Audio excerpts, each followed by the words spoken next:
The federal courthouse in downtown Miami had never been this packed.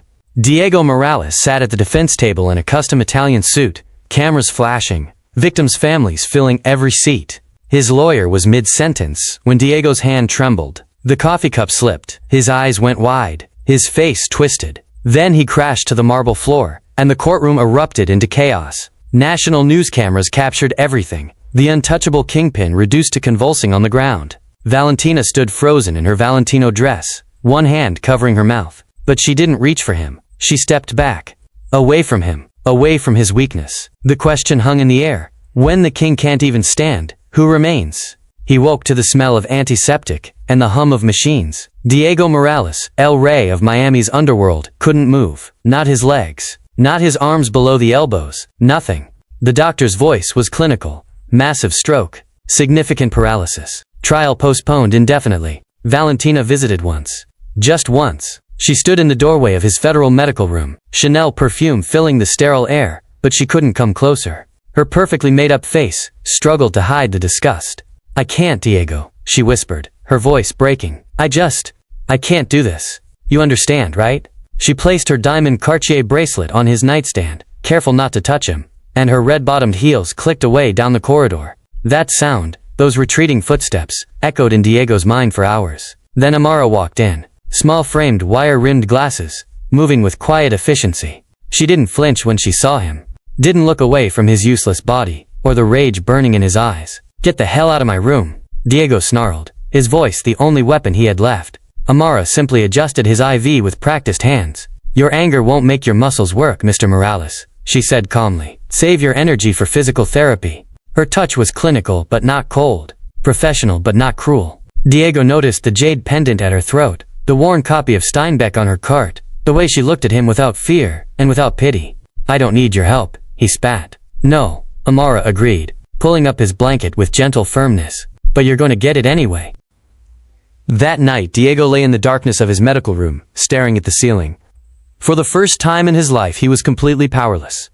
The empire he'd built meant nothing. The fear he'd commanded meant nothing. Everything he'd been was gone. And the only person who came when he called was a stranger who had every reason to hate him. Welcome to Whispers of Romance, where every story pulls you into a world you won't want to leave. If you're new here, hit that subscribe button right now because trust me, you don't want to miss what happens next. Now, let me tell you about Diego Amara and a touch that changed everything. He woke to the smell of antiseptic and the hum of machines. Diego Morales, El Rey of Miami's underworld, the man who'd controlled half the city's criminal operations for 15 years, couldn't move. His arms lay useless at his sides. His legs were dead weight beneath starched hospital sheets. Even turning his head required effort that left him gasping. The ceiling tiles swam in and out of focus. Fluorescent lights burned his eyes. Somewhere in the distance, monitors beeped in steady rhythm, tracking a body that had betrayed him completely. A doctor appeared, clipboard in hand, sympathy in his eyes that Diego wanted to claw out. "Mr. Morales, you've suffered a massive stroke. The damage is extensive. We're seeing paralysis from the chest down, limited mobility in your upper extremities." The doctor paused, choosing his words carefully. "The prognosis is not optimistic. Recovery, if it happens at all, will be minimal." Diego tried to speak. His mouth wouldn't form the words properly. Tried to lift his hand. It barely twitched. "Your trial has been postponed indefinitely," the doctor continued. "You'll remain here in the federal medical facility under guard until you're stable enough for—" Diego stopped listening. The words didn't matter. Nothing mattered except the cage his body had become. Valentina came the next day. He heard her heels first. That familiar clicking sound echoing down the corridor. Louboutins, red-soled and expensive, the ones he'd bought her last Christmas. His heart, the one part of his body that still worked, beat faster. She appeared in the doorway. Valentina Santos, stunning as always. Hair perfect, makeup flawless, wearing a cream-colored dress that probably cost $3,000. But she didn't come closer. Just stood there in the doorway, one hand gripping the frame like she needed something to hold her up. Her Chanel No. 5 perfume drifted into the room, familiar and foreign all at once.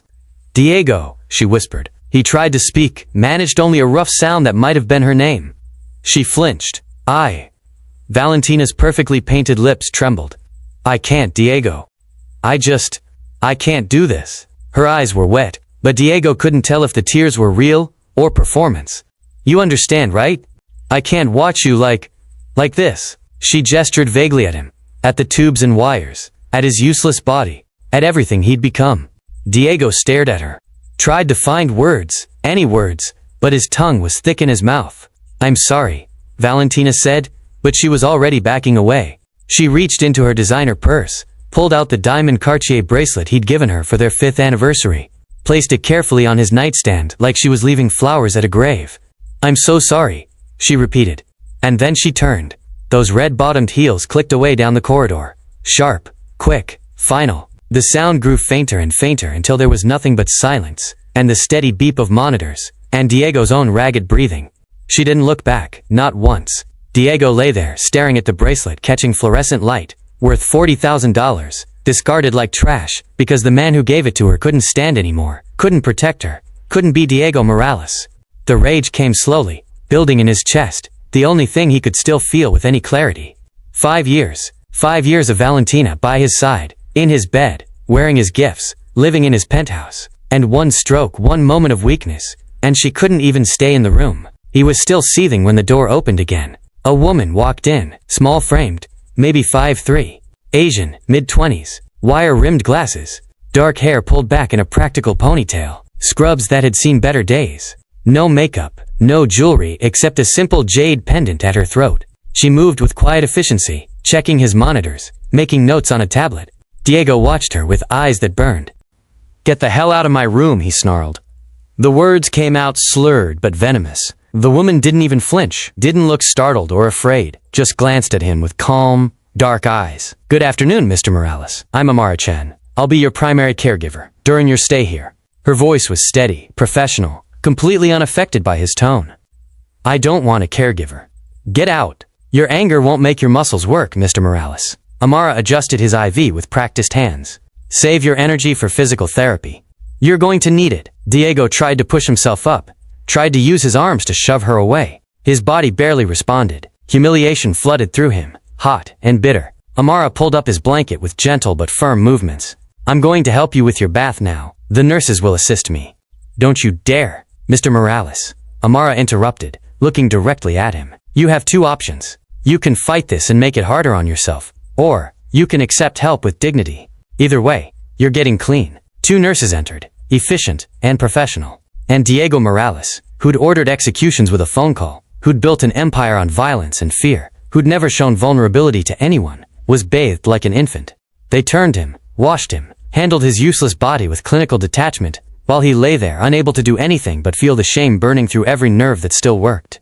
Amara worked silently, her touch neither cruel nor pitying, just competent, like he was a job to be done, nothing more, nothing less. When they finished and the nurses left, Amara pulled the blanket back over him, adjusted his pillows. I'll be back in 2 hours for your medication, she said. Diego stared at the ceiling, jaw clenched, eyes burning with tears he refused to let fall. I hate you, he whispered. Amara paused at the door. I looked back at him with those calm, dark eyes. That's okay, she said simply. You're allowed to hate this. It's the worst thing that's ever happened to you. She adjusted her glasses. But I'll still be here in 2 hours. Then she left. And Diego was alone, with his rage, and his shame, and the diamond bracelet on his nightstand that proved exactly how much his life was worth. Nothing. He was worth absolutely nothing. The days fell into a rhythm Diego had never known. 6 a.m. Amara arrived. Checked his vitals, adjusted his medications, helped him use the bedpan. That particular humiliation never got easier. 7 a.m. Breakfast. She'd feed him with patient efficiency, ignoring his clenched jaw and burning eyes. 8 a.m. Sponge bath. 9 a.m. Physical therapy with a therapist who spoke too cheerfully about small victories and manageable goals. Then lunch. More medication. Afternoon rest. More therapy. Dinner. Evening care. Lights out at 9. Every single day, the same routine, the same helplessness, the same cage. Diego fought it. Fought her. I said I don't want that slop, he snarled on day 3, turning his head away from the spoon of oatmeal. Amara set the bowl down calmly. You need to eat, Mr. Morales. Your body needs nutrition to heal. I'm not healing. The doctor said so. So what's the point? The point is, you're alive. She picked up the bowl again. Open your mouth. Go to hell. I'll be there eventually. Right now, I'm here. Open your mouth. He glared at her, trying to summon the presence that used to make grown men stammer and sweat. Do you know who I am? What I've done? I could have you. You could have me what? Amara's voice remained steady, unbothered. Fired. I work for the federal government, not you. Hurt? Killed?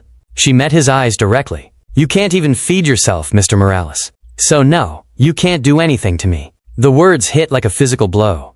Diego wanted to rage, to throw things, to hurt someone the way he was hurting. But his body wouldn't cooperate, wouldn't do anything, except lie there, useless and pathetic. On day 5, he tried threats. I have people outside these walls. One phone call. You're not allowed phone calls, Amara reminded him, adjusting his blankets. And even if you were, what would you tell them? That your caregiver is doing her job. I'll make you regret this. Maybe. She checked his IV. But not today. On day 7, he tried a different approach. Silence. Complete refusal to cooperate. If she wanted to care for him, she could do it without any help. Amara adapted without comment, fed him when he wouldn't open his mouth, waiting patiently until hunger forced compliance, bathed him when he went rigid with resistance, her touch remaining professional and unhurried, spoke to him even when he wouldn't respond, narrating what she was doing in that calm, steady voice.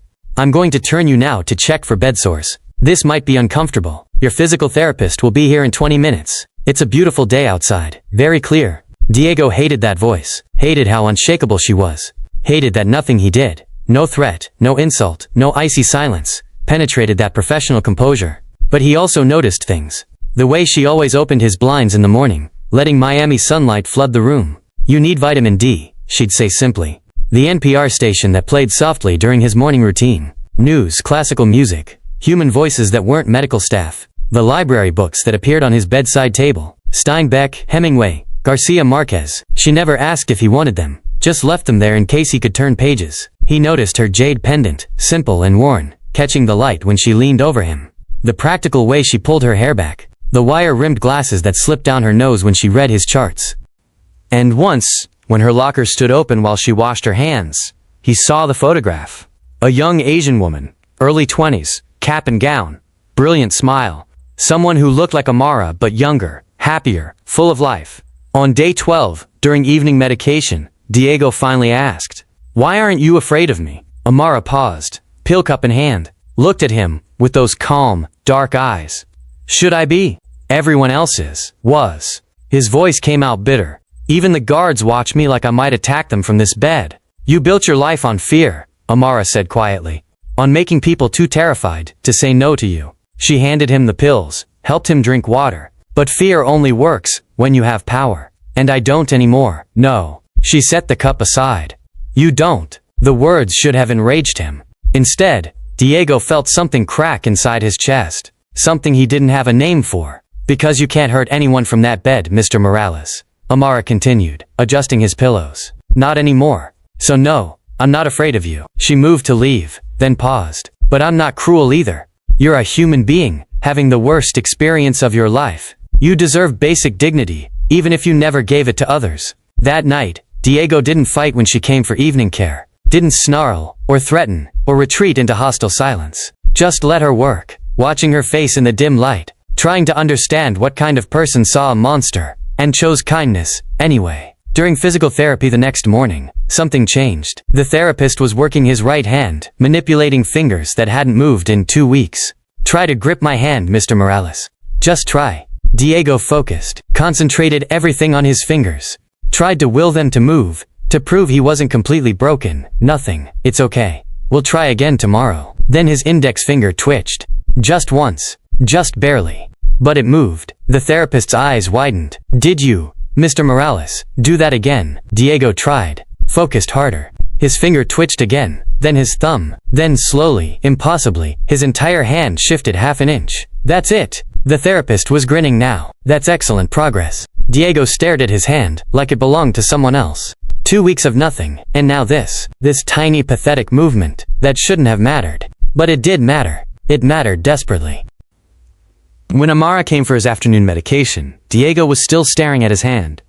"I moved my fingers," he said quietly. She smiled then. Small, genuine, the first real smile he'd seen from her. "I know. Your therapist told me." She checked his vitals. "That's good, Mr. Morales. That's very good." And for the first time since he'd woken up in this hell, Diego felt something other than rage and despair. He felt the faintest ember of hope. 6 weeks in, Diego asked her first name. Amara, she said, adjusting his pillows. You've seen my name tag every day for a month and a half. I never looked. I know. Something had shifted between them, subtle but undeniable. The hostility had drained away, replaced by something Diego didn't quite understand. Not friendship. He didn't deserve that. But maybe a fragile truce built on daily proximity and forced intimacy. Where'd you study nursing? He asked during morning care. Amara glanced at him, surprise flickering across her face. Stanford. Finished 2 years ago. Stanford. Diego's right hand gripped the bedrail. He could do that now. Hold things for several seconds. That's not cheap. No. She helped him sit up straighter. Extra pillows behind his back. I had scholarships, and my family helped. Your family in San Francisco? Chinatown. My parents own a restaurant there. She checked his blood pressure. How do you know I'm from San Francisco? Your accent. The way you say certain words. Diego had spent years reading people, noting details that others missed. Old habits. And you mentioned the fog once. Said you missed it. Amara almost smiled. I did say that, didn't I? The conversations grew longer. During physical therapy, Diego could now grip objects, lift his right arm, move his left hand with effort. The therapist called it remarkable progress. Diego called it still pathetic, but privately, desperately, he celebrated every tiny victory. Amara celebrated them too, in her quiet way. A small nod when he fed himself for the first time. A genuine smile when he managed to hold a book. Nothing effusive, nothing pitying, just acknowledgement that he was clawing his way back from the void. One evening, after particularly grueling therapy, Diego lay exhausted, staring at the ceiling. What if this is all I get back? The words came out raw, unfiltered. What if I'm stuck like this forever? Amara was organizing medications at the counter. She paused, considering her response. Then you learn to live with what you have, she said finally. Many people do, and they find meaning anyway. Meaning? Diego laughed bitterly. What meaning is there in this? I don't know. That's for you to discover. She brought him evening pills, helped him drink. But suffering can transform us. It can make us bitter, or it can make us wise. The choice is ours. Buddhist philosophy? My grandmother's philosophy. She happened to be Buddhist. Amara sat in the visitor's chair, something she rarely did. She used to say that we spend our lives building houses of sand, power, money, reputation. Then one wave comes and washes it all away. The question is, who are you when the sand is gone? Diego looked at her. Really looked at her. Who am I? I don't know yet. Neither do you. That evening, Amara did something different. She picked up the Warren Steinbeck novel from his bedside table. Have you been reading this? Can't turn the pages well enough yet. Would you like me to read it to you? Diego hesitated. It felt too intimate, too close to caring. But he was so tired of silence, of his own thoughts circling like vultures. Yeah, he said quietly. I would. Amara opened East of Eden and began to read. Her voice was steady, unhurried, bringing Steinbeck's California Valley to life in the sterile federal medical room. Diego closed his eyes and listened to words about good and evil, about choice and consequence, about people trying to find redemption. It became routine. Every evening during dinner, Amara would read, 20 minutes, sometimes 30, if her shift allowed. Diego found himself waiting for those moments, found himself thinking about the story during the long afternoon hours. Why does Steinbeck use Timshel so much? He asked one night. It's Hebrew. Means thou mayest. Amara marked her place. The idea that we have choice, that we're not doomed to repeat the sins of our fathers. Do you believe that? I have to. She met his eyes. Otherwise, what's the point of any of this? Diego learned things about her in fragments. That she'd wanted to be a doctor but couldn't afford medical school.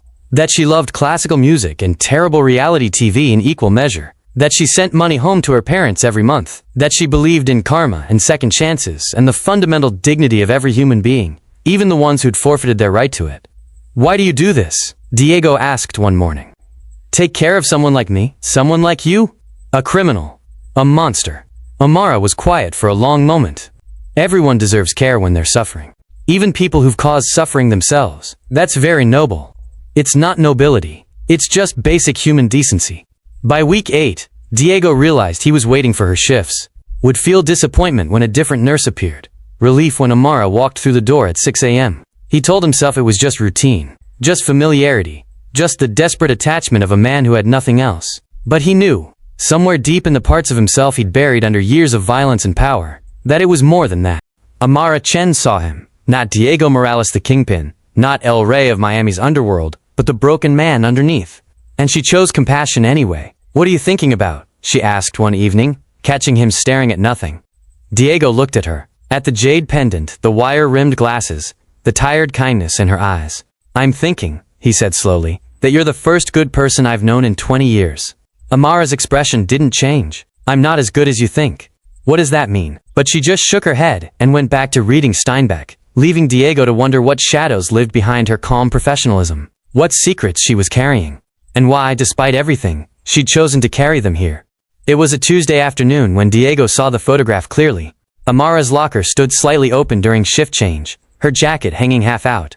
Diego could see inside from his bed, the tidy organization, a small mirror, protein bars, and there, taped to the metal door, that photograph he'd glimpsed before.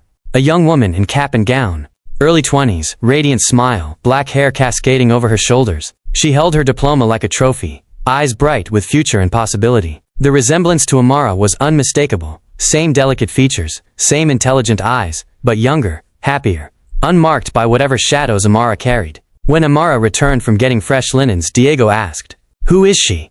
"In your locker." Amara's hands stilled on the blanket she was unfolding. She didn't look at him, didn't look at the locker, just stood very still, like she'd been waiting for this question for weeks. "My younger sister," she said finally, her voice carefully neutral. "May." Diego watched her face. "She looks happy." She was. Amara resumed making the bed, movements precise and controlled. "She died 5 years ago." 5 years. The number hung in the air between them. Diego's mind started calculating automatically. 5 years ago. 2019. He'd been at the height of his power then, expanding operations, increasing profits. 2019 had been a very good year for Diego Morales. "I'm sorry," he said, because what else could he say? "Are you?" Amara's voice was still calm, still professional, but something underneath had shifted. Diego felt the first cold finger of dread trace down his spine. How did she die? Amara stopped making the bed, stood very still with her back to him, hands gripping the blanket. "Human trafficking," she said quietly. "May was brilliant.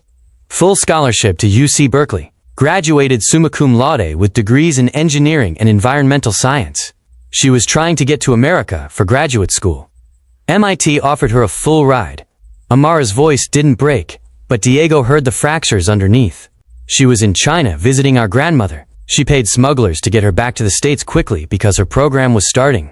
They promised safe passage." Diego's hands gripped his bed rails. "No, no, please no. She died in a shipping container," Amara continued, her back still turned. "At the port of Miami, July 2019. They found 34 bodies when they finally opened it. 34 people who'd paid for safe passage and got death instead." The room tilted. "Port of Miami, July 2019. Container 7B. Diego remembered. God help him, he remembered every detail. The Coast Guard patrol spotted too early. His lieutenant's panicked call. The decision made in 30 seconds. Abandon the operation. Cut losses. Leave no trail. He'd given the order himself. Seal the container. Leave the dock. Disappear. 34 people. He hadn't known their names. Hadn't wanted to know. They were just numbers. Just acceptable losses in a business deal gone wrong. Diego. Amara's voice seemed to come from very far away. "Are you okay? You've gone pale." He looked at her. Really looked at her. At the jade pendant. Probably May's. At the worn Steinbeck. Maybe May's too. At the calm professionalism that masked something darker, deeper, more purposeful. "You knew," he whispered. "You've known this whole time." Amara's composure didn't crack, but something flickered in her eyes. Acknowledgement. "Yes. Container 7B, Port of Miami, July 15th, 2019. Diego's voice was hollow. "That was my operation. I gave the order to abandon it when the Coast Guard showed up." "I know." The two words hit like bullets. "You knew." Diego couldn't breathe properly. "You knew, and you've been taking care of me for 8 weeks. Why?" His voice rose. "Why are you here? Why are you taking care of me?" Amara finally turned to face him. Her eyes were dry, but Diego saw the ocean of grief behind them.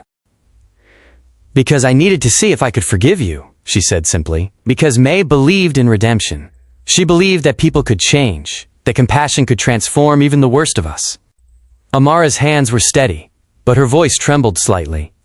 "And I wanted to know if it was real or just something people say to feel better about the world." Diego stared at her, this small woman who'd bathed him, fed him, read to him every evening, all while knowing he'd killed her sister. What was she like? The question came out broken. May. What was she like? Brilliant, kind. She wanted to develop sustainable energy solutions for developing nations. Amara's voice softened. She sent money home every month, even though she was a student. She called our grandmother every Sunday. She laughed at terrible jokes and cried at sad movies and believed, truly believed, that she could help save the world. She was number 12, Diego whispered. The coroner's report. I read it later, after everything went wrong. Victim number 12, May Chen, 19 years old, UC Berkeley graduate. Amara's composure finally cracked. One tear slid down her cheek. You read the report? I read all of them.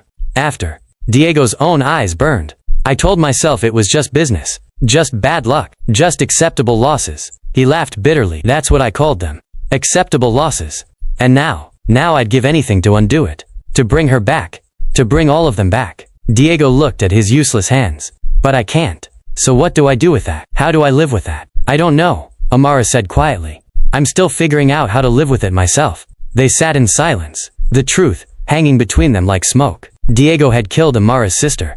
And Amara had spent 2 months caring for him anyway, trying to answer a question that had no good answer. Why didn't you hurt me? Diego finally asked. You had access. You could have overdosed me, suffocated me. I was helpless. Why didn't you take revenge? Amara wiped her eyes, composure returning. Because that would make me like you. Like who you were. She looked at him directly. And May wouldn't have wanted that. She'd have wanted me to be better. I don't deserve your forgiveness. No, Amara agreed. You don't. But maybe that's not the point. Then what is the point? I don't know yet. She picked up the blanket, resumed making his bed with practiced efficiency. But I'm still here. That has to mean something.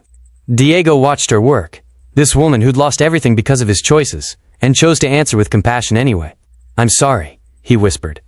I know it doesn't help. I know it doesn't change anything. But I'm so sorry, Amara.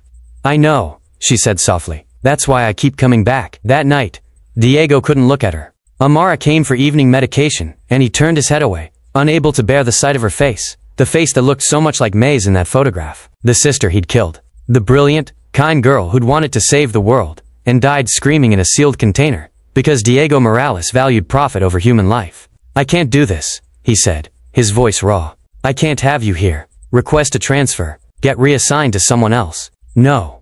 What do you mean no? Diego's hands clenched the sheets. I'm ordering you. You don't get to decide your consequences, Mr. Morales. Amara set down the medication tray. That's not how this works. You can't want to be here. You can't want to take care of the man who murdered your sister. I didn't say I wanted to. Her voice was steady. I said I needed to. Why? Diego finally looked at her, agony in his eyes. Why would you need this? Why would you torture yourself like this?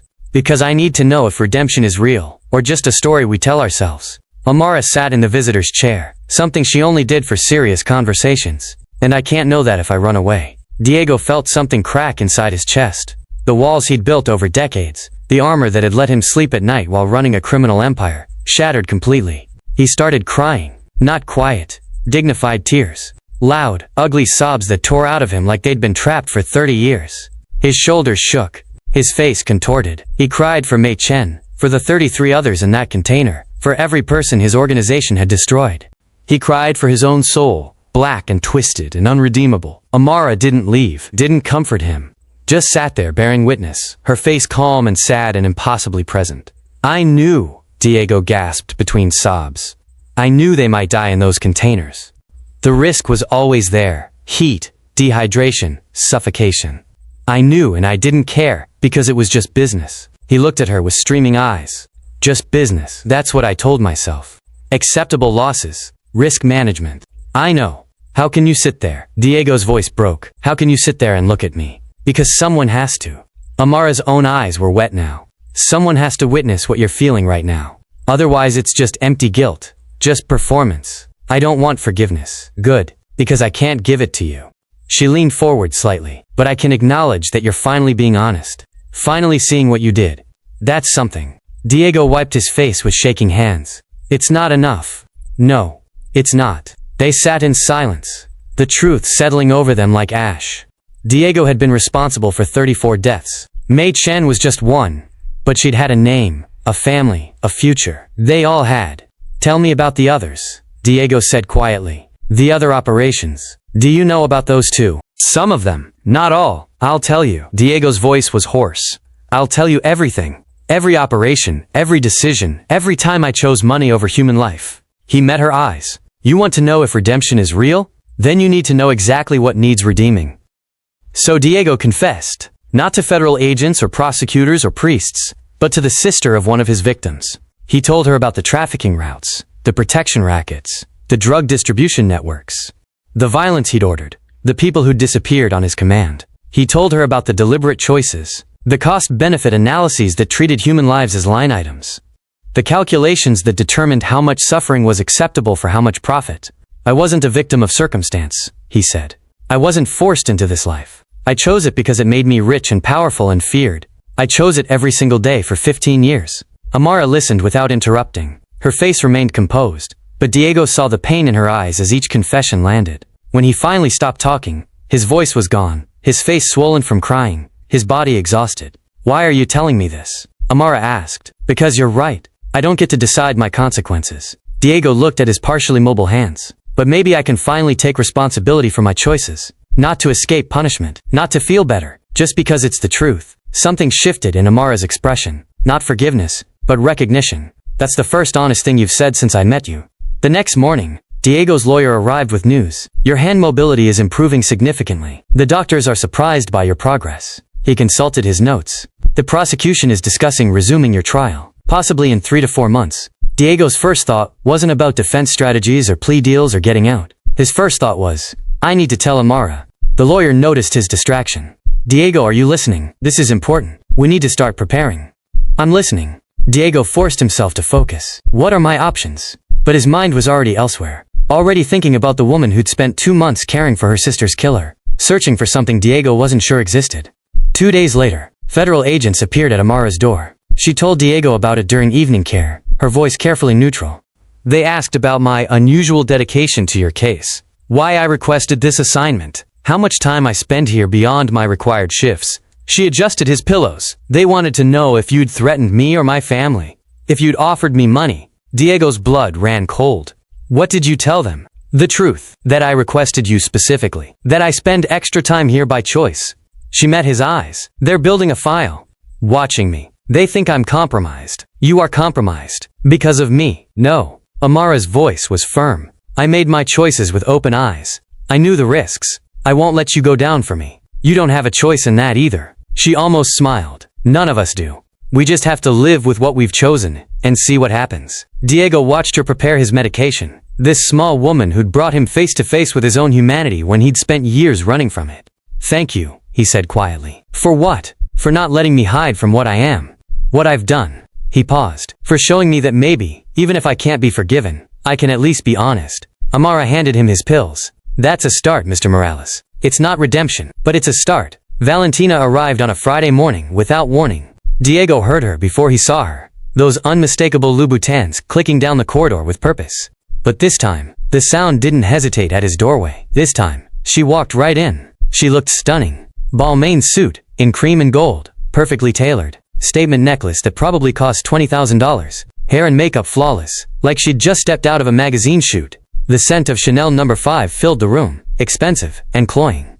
Behind her came Carlos and Mateo, 2 of Diego's former lieutenants. They looked uncomfortable in their suits, eyes darting around the medical room like they expected federal agents to jump out at any moment. Diego's hands gripped his bed rails. What are you doing here? Good morning to you too, mi amor. Valentina's smile was bright and rehearsed. You're looking better. Much better than last time I saw you. That wouldn't be difficult. No, I mean it. You can sit up now. Move your hands. She gestured to Carlos, who pulled documents from a briefcase. Which is why we're here. It's time to talk about business. Diego's jaw tightened. I'm not talking business with you. Just listen. Valentina pulled up a chair, crossed her legs elegantly. Your empire is in chaos, Diego. Without you, everything's falling apart. Territories being encroached, deals falling through, people getting nervous. Good, let it fall apart. Carlos spoke up, his voice careful. Boss, with all respect, if you don't act soon, there won't be anything left. Other organizations are circling like sharks. We're not asking you to come back, Mateo added quickly. We know that's not possible right now. We're just asking for authorization to maintain operations until you're Better. Valentina spread the documents on Diego's overbed table. It's simple. A limited power of attorney. For health decisions and business continuity only. Her red-painted fingernail traced the text. You maintain 60% ownership. We run the day-to-day operations. Everything gets protected, until you recover. Until I recover. Diego laughed bitterly. The doctors say I'll never walk again. Doctors can be wrong. Valentina's voice was honey-sweet. Look at you now. You're already doing so much better. And with proper physical therapy, proper motivation. She let the implication hang. Diego studied the documents, but his mind was elsewhere. 3 months ago, this would have been his only concern, protecting his empire, maintaining control even from a hospital bed. Now the thought of signing these papers made him feel sick. We're just trying to protect what you built, mi amor, Valentina said softly, reaching out to touch his hand. Diego pulled away. The gesture was small, but unmistakable. Valentina's eyes narrowed. I need to think about it, Diego said. Think about what? Valentina's voice had an edge now. Diego, this is your life's work. Everything you've built for 15 years. I said I need to think about it. Silence filled the room. Carlos and Mateo exchanged uncomfortable glances. Fine. Valentina stood, smoothing her suit. We'll give you time. She looked at the lieutenants. Wait outside. I want to talk to Diego privately. Carlos and Mateo couldn't leave fast enough, the door clicking shut behind them. Valentina walked to the window, looking out at the Miami skyline. You've changed, she said quietly. I had a stroke. People tend to change after that. No, it's more than that. She turned to face him. You're different, softer. Before, you would have signed those papers without thinking. You would have been strategizing, planning, staying in control, even from here. Maybe I realized control is an illusion. Or maybe, Valentina's voice turned cold, someone's been influencing you. Someone's been whispering in your ear about redemption and second chances and all that psychological bullshit. Before Diego could respond, the door opened. Amara walked in with her medication tray, wire-rimmed glasses, slightly fogged from the humidity outside. She wore her usual scrubs, hair pulled back, no makeup. She looked tired. She'd probably just finished a 12-hour shift. She stopped when she saw Valentina. I'm sorry. I didn't realize you had a visitor. I can come back. No, Diego said quickly. Stay. It's time for my medication anyway. Amara moved to his bedside with professional efficiency, set down the tray, checked his vitals. She didn't acknowledge Valentina's presence, beyond a polite nod. Valentina watched with narrowed eyes, watched how Amara adjusted Diego's pillows without being asked, how she handed him pills and water with practiced ease, how Diego took them without complaint, without the resistance he'd shown everyone else for months. You're very attentive, Valentina said, her voice like silk over razor blades. It's my job. Amara recorded something on her tablet. Is it? Because my understanding is you spend a lot of time here. More than required for a federal patient. Amara met Valentina's eyes calmly. Mr. Morales requires consistent care. I'm his primary caregiver. How convenient. Diego's voice cut through the tension. Valentina, that's enough. Is it? Valentina moved closer, circling like a predator. I leave you alone for 3 months, and you replace me with her? She gestured dismissively at Amara. With the help? Get out, Diego said, his voice low and dangerous. Oh, now I've hit a nerve. Valentina laughed, but there was no humor in it. My God, Diego. You're fucking the help. Or trying to, anyway. Though I'm not sure how that works given your condition. She's not the help. Diego's hands were shaking with rage. Show some respect. Respect? Valentina's beautiful face twisted. For what? For her? She's a nurse, Diego. Probably making $40,000 a year. Living in some shitty apartment. Drowning in student loans. And you want me to respect that? Amara's jaw tightened, but she continued her work with steady hands. At least she stayed, Diego said quietly. At least she didn't run the moment things got difficult. The words hit their mark. Valentina's face flushed with anger. I came here to help you, she hissed. To protect what you built. To give you options.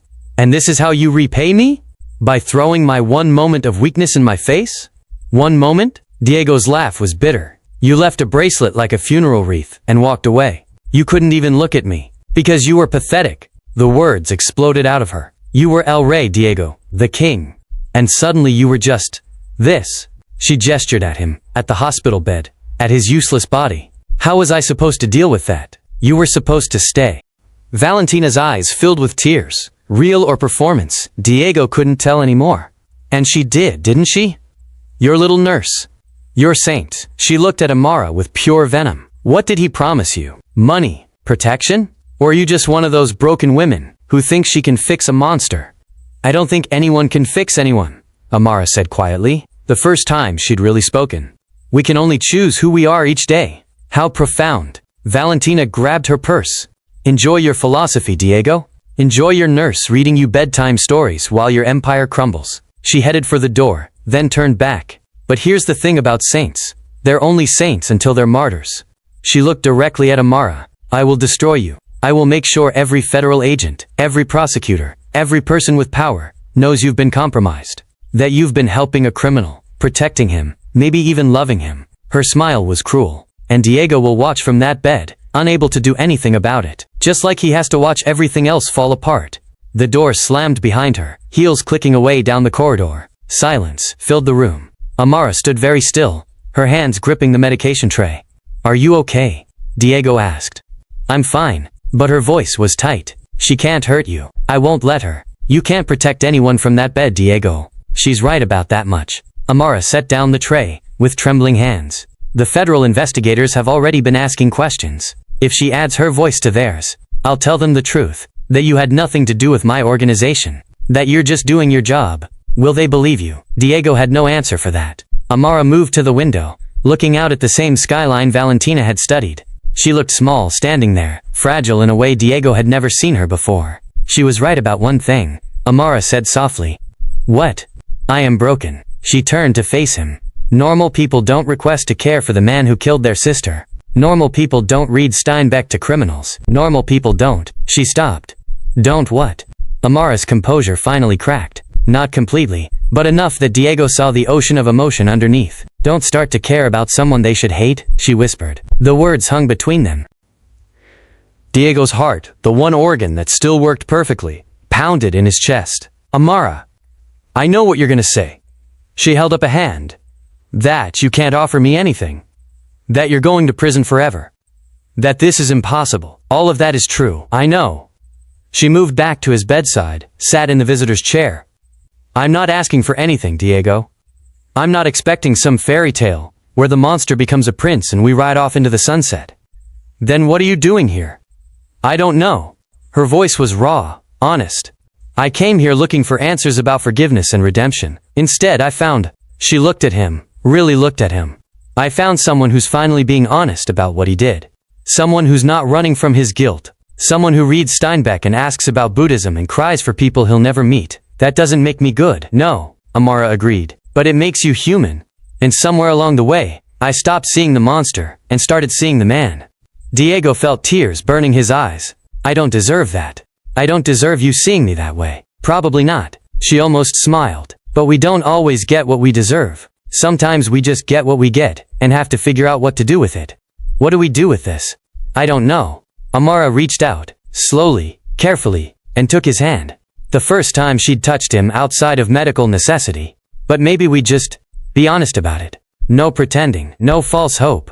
Just two broken people, trying to figure out if redemption is real. Diego squeezed her hand gently, the most his partial mobility allowed. I'm going to prison, Amara, for the rest of my life. Even if I wanted something more with you, and God help me, I do. There's no future here. I know. Then why? Because right now matters too. Her grip tightened. These conversations matter. Your honesty matters. The fact that you're choosing to face what you did instead of running from it, that matters. Even if it goes nowhere. Even then, they sat in silence, hands joined, the truth settling over them. This wasn't a love story. It couldn't be. Diego had destroyed too much, hurt too many people. Amara's sister was dead because of him. But it was something, some fragile connection between two people trying to understand if humans could really change. If suffering could transform instead of just destroy. If redemption was possible, even without forgiveness. Your friend was wrong about one thing, Diego said quietly. What's that? You're not broken. He looked at their joined hands. You're the strongest person I've ever met. Strong enough to face the man who killed your sister. Strong enough to show compassion when you had every right to show hatred. His voice cracked. Strong enough to see me as human when I'd spent years becoming a monster. Amara's eyes filled with tears. Don't make me into something I'm not. I'm not. I'm just finally seeing clearly. Diego paused. For what it's worth, these 3 months with you have been the most human I've felt in 20 years. Even trapped in this bed. Even knowing I'm going to prison. You made me remember what it feels like to be a person, instead of just a predator. Diego. I'm not asking for anything, he said, echoing her words. I'm just telling you the truth. Whatever this is between us, it matters to me. You matter to me. Amara wiped her eyes. You matter to me too, more than you should. Probably a lot more than I should. She laughed, watery and broken. Definitely a lot more than you should. They stayed like that, hands joined, words spent, just being present in the impossible situation they'd created. Outside, Miami hummed with traffic and life. Inside, two people who should have been enemies found something neither could name. Not forgiveness, not redemption, not love, exactly. But maybe the beginning of understanding. Maybe the first fragile shoots of something that could grow in the ruins of what Diego had destroyed. Or maybe just two broken people choosing honesty in a world built on lies. Either way, for now, it was enough. Valentina returned exactly 1 week later. This time she brought an army. 3 lawyers in expensive suits. Carlos and Mateo flanking the door like sentries. A notary with an official stamp. And somehow, Diego would never know how much this cost. The federal facility's attending physician was mysteriously called to an emergency at another location. They descended on his room at 2 p.m. when the corridors were quiet and staff was minimal. Diego was alone. Amara's shift didn't start until 3. Good afternoon, Diego. Valentina's smile was all business now, no pretense of affection. She wore Armani today, navy blue and sharp as a knife. I hope you've had time to think. Get out. We will. As soon as you sign these. She nodded to one of the lawyers, who spread documents across Diego's overbed table like a hand of cards. Power of attorney for health decisions and business operations. Transfer of day-to-day management authority. Continuation of existing arrangements. Diego stared at the papers. The words swam before his eyes. Signatures required. Initials here and here and here. You have until end of business today, Valentina said, checking her Cartier watch. Sign now, and everything continues smoothly. Your empire stays intact. Your people stay employed. Your legacy survives. And if I don't sign, then I make a phone call. Valentina's smile turned cold. Federal prosecutors have been very interested in resuming your trial, pushing for it, actually. But certain people have been encouraging delays, suggesting you need more recovery time. She leaned forward. Those same people can just as easily suggest you're ready, that the trial should proceed immediately. You can't control the federal prosecution, can't I? Valentina's laugh was soft. Diego, you taught me everything about leverage. About knowing which people can be bought, which can be pressured, which can be motivated. I've been a very good student. Carlos shifted uncomfortably by the door. Mateo wouldn't meet Diego's eyes. Sign today, Valentina continued, or the federal prosecutors move forward without delays. You'll be in court within 6 weeks. In your condition. She gestured at his partially paralyzed body, sitting in a wheelchair, in front of national media, looking pathetic and broken, while they detail every crime you've ever committed. I am pathetic and broken. Then why make it worse? The door opened. Amara walked in, medical bag over her shoulder, slightly early for her shift. She stopped when she saw the crowd. I'm sorry, I didn't realize. No, stay. Valentina's eyes lit up with something predatory. This concerns you too. Amara's gaze found Diego's. He tried to signal her with his eyes. Leave, run, get away, but she stayed. Mr. Morales needs his afternoon medication, Amara said calmly, moving toward the medical cart. He needs to sign these papers. Valentina blocked her path. But maybe you can help convince him, since you two have become so close. The lawyers exchanged glances. Carlos and Mateo looked increasingly uncomfortable. Amara set down her bag. I don't get involved in my patient's business decisions. No? How professional. Valentina circled her slowly. Tell me, Miss Chen, can I call you Amara? How long have you been caring for Diego? 3 months. 3 months. And in that time, you've spent how many hours with him? Beyond your required shifts? Amara's jaw tightened. I provide consistent care. You provide something, certainly. Valentina pulled out her phone, scrolled through something. According to the guard logs I've obtained, you arrive early, stay late, come in on your days off. You've spent approximately 200 unauthorized hours in this room. She looked up. Why? Continuity of care improves outcomes. Does it? Or is it something else? Valentina moved closer to Diego. Diego, did your little nurse tell you why she really took this assignment? Why she specifically requested your case? Diego's blood turned to ice. Valentina, don't. Why she has such dedication to caring for you? Such unusual, touching commitment? Valentina's voice dripped false sweetness. It's quite a story, actually. Amara stood very still, her face pale. 3 months ago I started digging. Valentina continued, addressing the room now like she was presenting evidence. I wanted to know who this woman was. This nurse who appeared out of nowhere and captured Diego's attention so completely. She pulled up something on her phone, and I found something interesting. Stop, Diego said. Valentina, please. Container 7B, Port of Miami, July 2019. Valentina's voice cut through his plea. 34 dead. Your operation, Diego. Your order to abandon ship when the Coast Guard showed up. The lawyers were paying attention now. Carlos looked sick. Mateo stared at the floor. One of those 34 victims, Valentina continued, was a 19-year-old girl named Mei Chen. UC Berkeley graduate, summa cum laude. Full scholarship to MIT for graduate school in environmental engineering. She turned to Amara. Your sister, wasn't she? Amara said nothing. Tears slid silently down her face. Diego felt his world tilting. You knew, he whispered, looking at Amara. You already knew. Of course she knew, Valentina said triumphantly. She requested this assignment specifically. Pulled strings through some connection at the federal facility. She's been caring for her sister's killer for 3 months. She laughed. It's actually quite poetic. Amara. Diego's voice broke. Is this true? Amara wiped her eyes, met his gaze. Yes. The single word landed like a bullet. You see? Valentina gestured between them. This whole touching relationship you two have built, it's based on lies. She's been lying to you, Diego. Using you, probably getting close to gather information for prosecutors. That's not.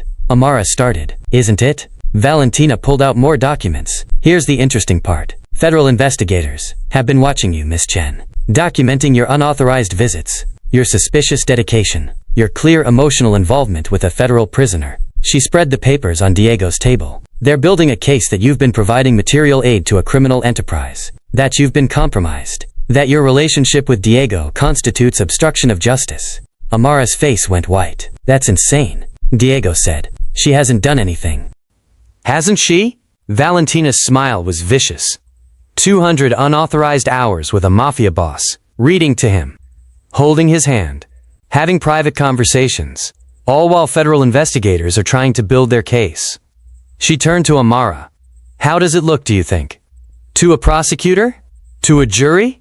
You're threatening her, Diego said, rage building in his chest. I'm presenting facts. Valentina's voice turned cold and businesslike. Here's the situation, Diego. Sign these papers right now. And I make one phone call. The investigation into Miss Chen disappears. Those 200 hours become irrelevant. She keeps her job, her freedom, her future. She leaned close to Diego, her perfume cloying. But if you don't sign, I make a different phone call. To federal prosecutors who are very interested in anyone aiding and abetting your organization. Miss Chen gets charged as your accomplice. Providing material aid to a criminal enterprise. Obstruction of justice. Conspiracy. Valentina straightened. She'll go to prison for helping you. Diego looked at Amara. Her face was streaked with tears, but her spine was straight. Don't, Amara said quietly. Don't sign for me. She'll go to prison, Valentina repeated. For 5 to 10 years. Minimum. All because she was foolish enough to care about you. Diego's hand trembled. He looked at the papers, at the pen one of the lawyers held out. Everything he'd built over 3 months with Amara, the honesty, the painful growth, the tentative understanding, would mean nothing if she went to prison because of him. Another victim. Another person destroyed by Diego Morales' choices. Give me the pen, he said. Valentina's smile was triumphant. Carlos and Mateo visibly relaxed. The lawyers moved closer. Diego took the pen in his partially mobile right hand, gripped it awkwardly. The tip hovered over the signature line. Everyone watched, waiting. Instead, Diego's left hand, shaking, barely controlled, reached for the emergency call button on his bedrail and pressed it. Alarms blared. Red lights flashed in the corridor. What are you doing? Valentina's face contorted with rage. What I should have done 15 years ago. Diego's voice was steady despite his pounding heart. He looked at the lawyers, at Carlos and Mateo, at Valentina's furious face. I want a federal prosecutor. I want FBI agents. I want U.S. Marshals. His grip tightened on the pen. I want to make a full confession, right now. Diego, you idiot. To everything, Diego continued, his voice growing stronger. Every operation, every crime, every person who worked for me, including you, Valentina. Including your scheme to take over my empire. He looked directly at her. Including how you bribed guards and physicians to get access to a federal prisoner. How you threatened a federal employee. All of it. Footsteps thundered in the corridor. Guards burst through the door. "This man needs federal prosecutors immediately," Diego said. "I'm ready to cooperate fully. No deals, no protection. I want to confess to everything." "You're destroying yourself," Valentina hissed. "Yes," Diego agreed. "I am. Because that's the only choice I have left that means anything." He looked at Amara, still standing by the medical cart, tears streaming down her face. "I can't protect you from my past," he said softly. "But I can make sure my confession makes clear you had nothing to do with any of it. That you were just doing your job. That everything you did was care for a patient who needed it." "Diego," Amara's voice broke. "I'm sorry," he said. "For your sister. For dragging you into this. For making you choose between your principles and protecting yourself." He turned back to the guards. "Get me federal prosecutors. Now." Valentina grabbed her purse, already calculating. The lawyers scattered. Carlos and Mateo backed toward the door. "You'll regret this," Valentina spat. "I already regret everything," Diego said. "This is the first thing I won't regret." As federal agents began flooding into the room, as Valentina fled, and the lawyers disappeared, and his former empire started crumbling, Diego kept his eyes on Amara. She looked back at him with an expression he couldn't read. Grief, maybe. Or respect. Or something that looked dangerously close to what he felt when he looked at her. Whatever happened next, prison, trial, life sentence, at least he'd finally made one choice that wasn't about power or profit or self-preservation. He'd chosen honesty. He'd chosen to protect someone who mattered more than his empire ever had. He'd chosen for the first time in his life to do the right thing, even if it destroyed him completely. Federal agents arrived within 20 minutes. They came in force. FBI in dark suits, U.S. Marshals with weapons visible, federal prosecutors with briefcases and recording equipment. They transformed Diego's medical room into an impromptu interrogation chamber, moving with practiced efficiency that suggested they'd been waiting for this moment. The lead prosecutor was a woman in her 50s, gray-haired and sharp-eyed, introducing herself as Assistant U.S. Attorney Catherine Morrison. She set up a recording device on Diego's overbed table, while an FBI agent read him his rights. "You understand you have the right to an attorney," Morrison said. "I understand. I don't want one. Mr. Morales, I strongly advise." "I want to confess," Diego interrupted. "Everything. No lawyer, no deals, no protection. I just want to tell the truth." Morrison exchanged glances with her colleagues. "This is highly unusual." "I don't care. Can we start?" Valentina was still in the room, held by U.S. Marshals. She'd tried to leave when the agents arrived, but they'd blocked the exits. Now she stood against the wall, face pale beneath her perfect makeup, eyes darting between Diego and the door. Carlos and Mateo were on their knees, hands behind their heads, surrounded by agents. And Amara stood by the medical cart, where she'd been frozen since Diego pressed that button. An FBI agent had asked her to stay as a witness. She looked small and scared, and impossibly brave. Morrison activated the recording device. "This is Assistant U.S. Attorney Catherine Morrison, beginning voluntary testimony from Diego Morales, recorded on," she stated the date and time. "Mr. Morales, please state your full name for the record." "Diego Alejandro Morales." "And you're choosing to give this testimony voluntarily, without legal representation present?" "Yes." "Then please begin." Diego took a breath, looked at Amara one more time, then started talking. "I've run criminal operations in Miami for 15 years. Drug distribution, money laundering, extortion, protection rackets, and human trafficking." His voice was steady, clinical. "I'm responsible for ordering, or authorizing, approximately 47 murders during that time. I can provide names, dates, and locations for each." Morrison's pen flew across her notepad. Other agents scrambled to set up additional recording equipment. Diego continued, methodical and precise. He detailed his organization's structure, who reported to whom, how decisions were made, how money flowed. He named politicians who'd taken bribes, police officers on his payroll, judges who'd been compromised. "Stop," Valentina said suddenly. "Diego, stop talking." "Miss Santos, you'll have your chance to speak," Morrison said without looking up. "Mr. Morales, continue." So Diego continued. He described operations that had destroyed families, businesses that were fronts for laundering money, legitimate companies corrupted by his influence. He held nothing back. 40 minutes in, Morrison said, "Mr. Morales, there was an incident at the port of Miami in July 2019. Container 7B. 34 deceased victims. Can you speak to that?" Diego felt Amara's eyes on him. His hands gripped the bed rails. "Yes, that was my operation." The room went silent except for the hum of recording equipment. "We were bringing in people who'd paid for passage to the United States. Refugees, asylum seekers, people desperate enough to trust smugglers." Diego's voice threatened to break, but he forced it steady.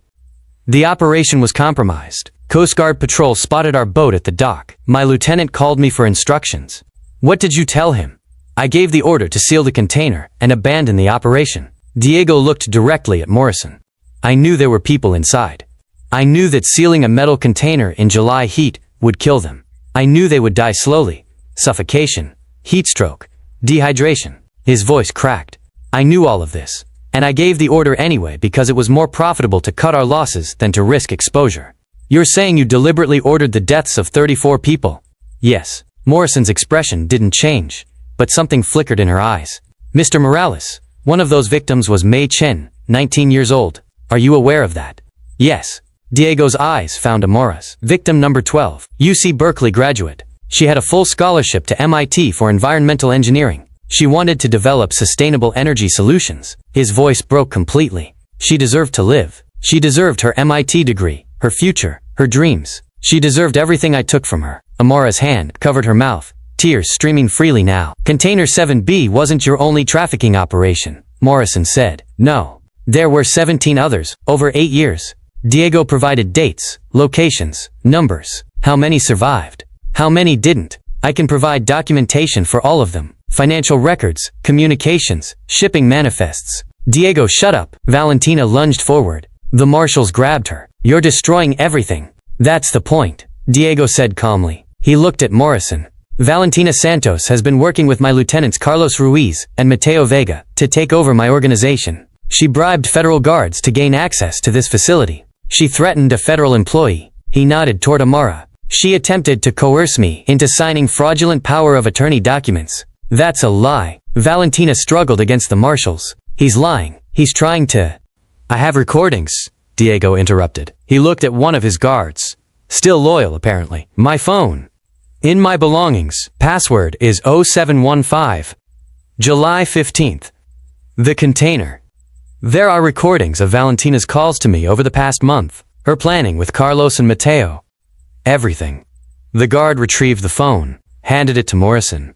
Carlos and Mateo were also involved in 3 murders in the past 6 weeks, Diego continued. Rival organization members. They were consolidating power, preparing to take over once they controlled my assets. Carlos started crying. Mateo just stared at the floor in defeat. Morrison conferred quietly with other agents. Then she nodded to the marshals. Valentina Santos, Carlos Ruiz, Mateo Vega. You're under arrest for conspiracy to commit racketeering, accessory to murder, attempted extortion, and obstruction of justice. The marshals began reading them their rights as they handcuffed all 3. Valentina screamed obscenities as they dragged her toward the door. Carlos went quietly, shoulders shaking. Mateo looked at Diego once, betrayed and broken, then looked away. When they were gone, Morrison turned back to Diego. Mr. Morales, we need to discuss your cooperation agreement. Based on the scope of information you're providing, we can offer significant reduction in sentencing. Witness protection, possible parole after. No. Morrison blinked. Excuse me. Life without parole, Diego said clearly. No deals. No reduced sentence. No witness protection. That's what I'm requesting. The room went silent again. Morrison exchanged confused glances with her colleagues. Mr. Morales, I don't think you understand. You're facing multiple life sentences. Over 100 counts. If you cooperate, we can recommend. I understand perfectly. Diego's voice was firm. I understand I'm responsible for 47 murders, for 17 trafficking operations, for destroying families and communities, for choosing profit over human life for 15 years. He looked at Morrison directly. I understand I deserve worse than you can give me, but since you can't execute me, life without parole will have to be enough. This is highly unusual, Morrison said. Most defendants try to minimize their sentences. I'm not trying to minimize anything. I'm trying to take full responsibility for what I've done. Morrison studied him for a long moment. Why? Diego's eyes found Amara's. She was crying silently, holding onto the medical cart like it was the only thing keeping her upright. Because it's the truth, he said simply. Because I've spent my whole life running from consequences. Because someone showed me that redemption isn't about escaping punishment. It's about accepting it completely. For the next 3 hours, Diego confessed to everything. Every operation, every crime, every life, destroyed by his organization. He provided names of corrupt officials, locations of hidden assets, details of murders that had never been solved. He described the human cost with brutal honesty, the families torn apart, the communities destroyed, the lives ended or ruined by his choices. He didn't minimize or excuse, just stated facts with the clinical precision of a man cataloging his own damnation. Amara stayed through all of it. Morrison had told her she could leave after the initial testimony, but she remained, bearing witness to every confession, every detail of Diego's crimes. When Diego described the Port of Miami operation again, this time with full detail about the planning, the execution, his exact words when giving the order, Amara's face was wet with tears but her eyes never left his. Mei Chen was number 12, Diego said again. She was trying to get back to the United States for graduate school. She was in the container for approximately 6 hours before she died. Based on the coroner's report, she likely suffered heat stroke first, then respiratory failure. He forced himself to continue. She died alone, in the dark, scared and in pain, because I valued my profit margin over her life. Amara made a small sound, grief and acknowledgement, and something else Diego couldn't name. I can provide financial compensation to the families of all 34 victims, Diego said. I have assets totaling approximately $47 million. I want all of it distributed to the families. Equal shares, Morrison made a note. We'll need to verify those assets aren't proceeds of crime. They are proceeds of crime, all of it. Diego's voice was flat. But the families still deserve compensation. Figure out the legal mechanism. I don't care about keeping any of it. By the time they finished, it was nearly 7 p.m. Diego was exhausted, his voice hoarse, his partially mobile hands cramping from gripping the bed rails for hours. Morrison closed her notebook. Mr. Morales, based on your testimony today, I'll be filing charges for 127 counts, including murder, racketeering, human trafficking, money laundering, conspiracy, and extortion. Good. Your sentencing hearing will be scheduled within 90 days. Given your medical condition, and the fact that you're already in federal custody, you'll remain here until then. I understand. Do you have any questions? Diego looked at Amara. Just one, Miss Chen. Amara. She had nothing to do with any of this. She was just doing her job as my caregiver. Her extra hours, her dedication, that was just professional compassion. She didn't know about my organization's operations. She wasn't helping me in any criminal capacity. Morrison followed his gaze to Amara. Miss Chen has been cleared of any wrongdoing. Our investigation confirmed she had no involvement with your organization. Thank you. The agents began packing up their equipment. Morrison paused at the door. Mr. Morales, in 20 years as a prosecutor, I've never seen anyone voluntarily request maximum sentencing. Why are you really doing this? Diego looked at Amara one last time. Because someone I care about asked me if redemption was real or just something people say. I didn't know the answer. He took a shaky breath. But I know that if it is real, it doesn't come from escaping consequences. It comes from finally facing them. Morrison nodded slowly. The court will process your confession and file formal charges within 48 hours. Officers will remain posted outside your room. Then they were gone. All of them. The prosecutors, the agents, the marshals. The door closed, leaving Diego and Amara alone for the first time in hours. Amara stood very still by the medical cart, tears drying on her face. You didn't have to do that, she said quietly. Yes, I did. You just sentenced yourself to life in prison. You gave up any chance of what? Diego's voice was gentle. Freedom. I haven't been free in 20 years. I've been a prisoner of my own choices, my own cruelty. At least now I'm in the right kind of prison. Amara moved to his bedside, sat in the visitor's chair. Her hands were shaking. May was number 12, she whispered. I know. I'm so sorry. You described her death, in detail, to federal prosecutors, with me standing right there. You deserve to know the truth, all of it, not sanitized or minimized, the real truth of what I did to your sister. Fresh tears spilled down Amara's cheeks. I don't know if I can forgive you for that, for making me hear it, for making it real in a way it hasn't been for 5 years. I don't expect forgiveness. I just expect honesty. They sat in silence. The recording equipment was gone. The prosecutors were gone. But the weight of Diego's confession hung heavy in the air. You protected me, Amara said finally. From Valentina's threats, from the investigation. It was the least I could do. It cost you everything. No. Diego looked at their hands, not quite touching on the bed rail. I already lost everything when I gave that order in 2019. I just didn't know it yet. Amara wiped her eyes. What happens now? Trial in 90 days. Sentencing. Then transfer to maximum security federal prison for the rest of my life. And us? The question hung between them. There is no us, Diego said gently. There can't be. You're the sister of one of my victims. I'm a mass murderer. Those two facts don't leave room for anything else. Then why does it feel like there is? Diego had no answer for that. Amara stood slowly, straightened her scrubs, wiped the last tears from her face. "I need to go," she said. "My shift is over. They're probably assigning you a new caregiver, given everything. Probably." She moved toward the door, then paused with her hand on the handle. "For what it's worth," she said without turning around. "I believe you. About redemption being real. You just proved it. How? You chose truth over freedom. Accountability over escape. You gave up everything to make sure I was protected, and your victims' families got justice." Her voice cracked. "That's redemption, Diego. It doesn't erase what you did, but it's real." Then she left, the door closing softly behind her. Diego heard her footsteps fade down the corridor, heard them stop, heard what sounded like muffled sobbing. He closed his eyes and let his own tears fall. He'd confessed to everything, destroyed his empire, sentenced himself to life in prison, lost any chance of a future. But somehow, impossibly, he felt lighter than he had in 20 years. Because Amara was right. Redemption didn't mean escaping punishment. It meant finally accepting it completely. And for the first time in his life, Diego Morales had made a choice he could live with, even if he had to live with it in a cage for the rest of his days. Diego's federal trial resumed 4 months later. The Miami courthouse was packed beyond capacity. National media lined the walls with cameras and equipment.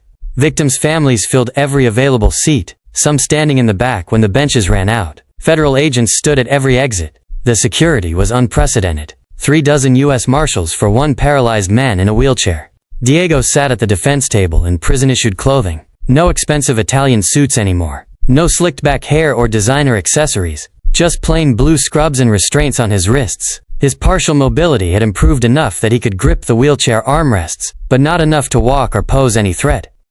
He looked smaller somehow, diminished. Not by the paralysis, but by the weight of 4 months spent preparing to face everything he'd done.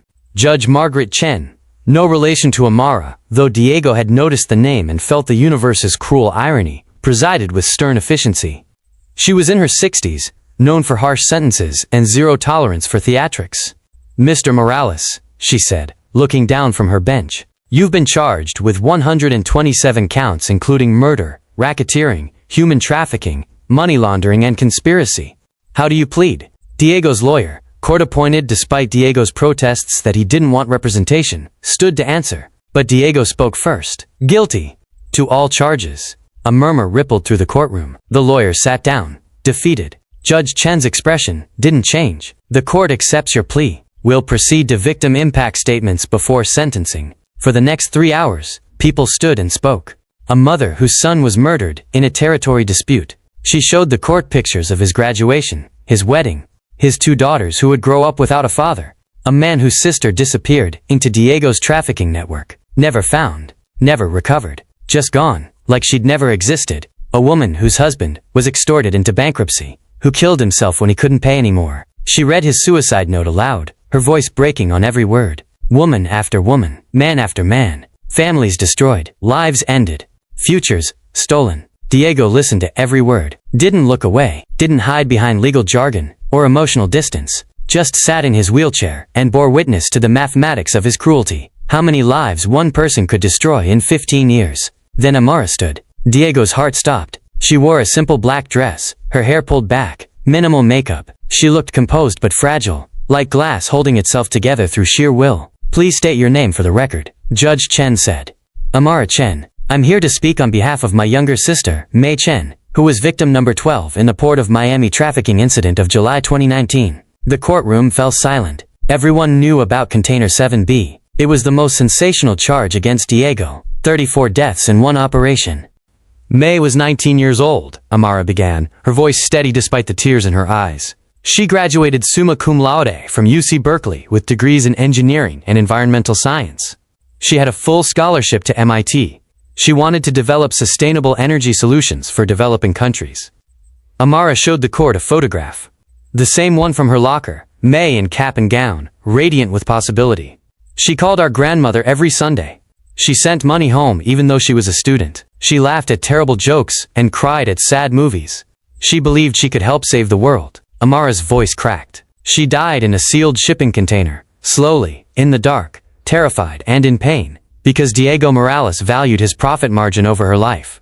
Diego felt each word like a physical blow, deserved each one, I will never forgive Diego Morales for taking my sister from us, Amara continued. For stealing her future. For causing my parents grief they'll carry until they die. For leaving a hole in our family that nothing will ever fill. She paused, wiped her eyes. But I also want to speak about Diego Morales' choice. The courtroom stirred. Judge Chen leaned forward slightly. 4 months ago, Diego Morales was offered deals. Reduced sentencing in exchange for cooperation. Witness protection. Possible parole. He refused all of it. Amara looked directly at Diego for the first time. Instead, he voluntarily confessed to everything. He provided information that dismantled 3 major trafficking networks. He identified corrupt officials. He gave detailed testimony that has led to 63 additional arrests. Murmurs rippled through the courtroom.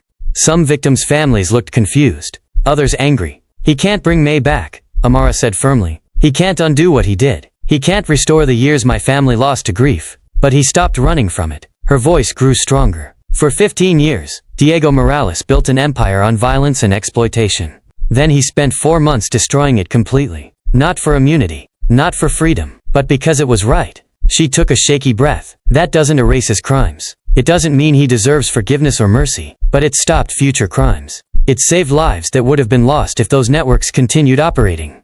And that matters. Amara looked at Judge Chen. I'm not asking for leniency. I'm just asking that the court recognize that even monsters can choose to stop being monstrous. That even the worst of us can choose accountability over escape. She sat down, visibly shaking. Diego couldn't breathe, couldn't process what had just happened. Amara had spoken for him. Not to excuse, not to minimize, but to acknowledge something he hadn't dared hope for, that his choice mattered. Judge Chen called for a brief recess. When court resumed, her expression was grave. Diego Alejandro Morales, please rise, or in your case, face the court. Diego straightened in his wheelchair as much as his paralysis allowed. This court has heard testimony from 47 victims' families. We've reviewed your confession and cooperation with federal authorities. We've considered the scope and severity of your crimes over 15 years. She paused, letting the weight settle. You are hereby sentenced to life without the possibility of parole on 47 counts of murder. Consecutive life sentences on 12 counts of human trafficking resulting in death. Additional consecutive sentences, totaling 375 years on remaining counts. The gavel came down. You will be transferred to United States Penitentiary Coleman in Florida, a maximum security facility equipped to handle your medical needs. You will never be eligible for parole, commutation or early release. You will die in federal custody. Judge Chen looked at Diego directly. Do you have anything to say? Diego's lawyer touched his arm, whispering that he didn't have to speak. Diego shook his head. Yes, Your Honor. The courtroom went silent. Diego looked at the victims' families. At the cameras. At the prosecutors who'd worked 4 months building the case he'd handed them. I am guilty of every charge, he said clearly. I caused immeasurable suffering. I destroyed families. I ended lives. I chose profit over humanity for 15 years. And I did it deliberately, knowingly, without remorse. His voice didn't waver. I deserve every day of this sentence. I deserve worse than you can give me. And I'm grateful, genuinely grateful, that I can't cause this harm anymore. He looked at the families. I can't undo what I did. I can't bring back the people I killed. I can't restore what I destroyed. All I can do is accept complete responsibility and ensure that my testimony prevents future harm. Diego took a breath. I don't ask for forgiveness. I don't deserve it. I just ask that you believe this. My confession is real. My cooperation is genuine. And if my testimony saves even one life that would have been lost to the networks I helped dismantle, then maybe my continued existence has some small purpose. He looked at Judge Chen. Thank you for ensuring I can never hurt anyone again. The courtroom was silent. Judge Chen nodded once. Court is adjourned. The gavel came down with finality. U.S. Marshals moved forward immediately, adding chains to Diego's wheelchair restraints. More chains than necessary for a paralyzed man, but protocol was protocol. As they began wheeling him toward the exit, Diego's eyes found Amara's across the crowded courtroom. She was crying quietly, hands folded in her lap, watching him go. Their eyes met. No words, no gestures, just acknowledgement of what they'd been through, of what they'd found in each other, of the impossible connection that had formed between victim's sister and perpetrator, of redemption that couldn't erase crimes but existed anyway. Diego tried to memorize her face. The wire-rimmed glasses, the jade pendant, the strength in her dark eyes. This was probably the last time he'd see her outside of a prison visiting room. The marshals wheeled him through the courtroom doors. The last thing Diego saw was Amara, still sitting in the gallery, still crying, still bearing witness the way she'd done for 4 months. The courtroom doors closed. The hallway was chaos. Media shouting questions. Victims' families screaming curses. Federal agents maintaining perimeter. Diego heard none of it. He just closed his eyes and accepted what came next. Prison. Maximum security. 23-hour lockdown for high-profile criminals. A cell 12 feet by 8 feet. Wheelchair accessible but still a cage. For the rest of his life, no appeals, no parole, no escape. Just decades of living with what he'd done, who he'd been, and the fragile redemption he'd found too late to matter. Back in the courtroom, Amara sat alone as people filed out. Victims' families leaving, satisfied by the life sentence. Media packing equipment. Prosecutors congratulating each other. She sat in the emptying room and cried for her sister. For Diego. For the impossible grief of recognizing humanity in a monster. For the strange grace of watching someone choose accountability over freedom. For redemption that was real, but not enough. That mattered, but didn't fix anything. For the fact that Diego Morales would die in prison, and some part of her would grieve him when he did. Finally, when the courtroom was empty, except for a bailiff waiting to lock up, Amara stood, wiped her eyes, touched the jade pendant at her throat, Maze, always Maze, and walked out into the Miami sunlight, carrying both her sister's memory and the weight of having witnessed a monster become human, just in time to be caged forever. The trial was over. The sentence was final. But somehow, impossibly, the story between them wasn't quite finished yet. 2 years into his sentence, Diego received an unexpected visitor request. The prison guard handed him the form during morning medication. Someone named Amara Chen. Says she's a former caregiver. You want to approve this? Diego's hands shook as he held the paper. 2 years since sentencing. 2 years of silence. He'd assumed she'd moved on, built a life without the weight of him in it. Yes, he said quietly. Approve it. The background check took 3 weeks. Federal prisons didn't take chances with high-profile inmates, especially ones who'd dismantled criminal organizations. They investigated Amara's employment, her finances, her associations, looking for any sign she might be compromised or dangerous. She passed every check. United States Penitentiary Coleman sat in the middle of Florida scrubland, surrounded by razor wire and guard towers. Maximum security for the worst offenders. Diego's cell was 12 feet by 8 feet, wheelchair accessible, designed for 23-hour lockdown. The visiting room was sterile and controlled. Plastic chairs bolted to the floor. Thick glass partitions. Phones on either side for communication. Cameras everywhere. Guards stationed at every corner. Diego was wheeled in 15 minutes early, positioned in front of partition 7, hands restrained to his wheelchair. Standard protocol. He waited, heart pounding, unsure what he'd even say. Then Amara walked in. She looked different. Older. Not in years, but in the way grief ages people. Thinner. Her hair was shorter. Practical. She wore jeans, and a simple sweater. No jewelry, except the jade pendant. She carried exhaustion in her shoulders, like she'd just finished a long shift. She sat down across from him, picked up the phone. Diego did the same with his partially mobile hand. Hi, she said.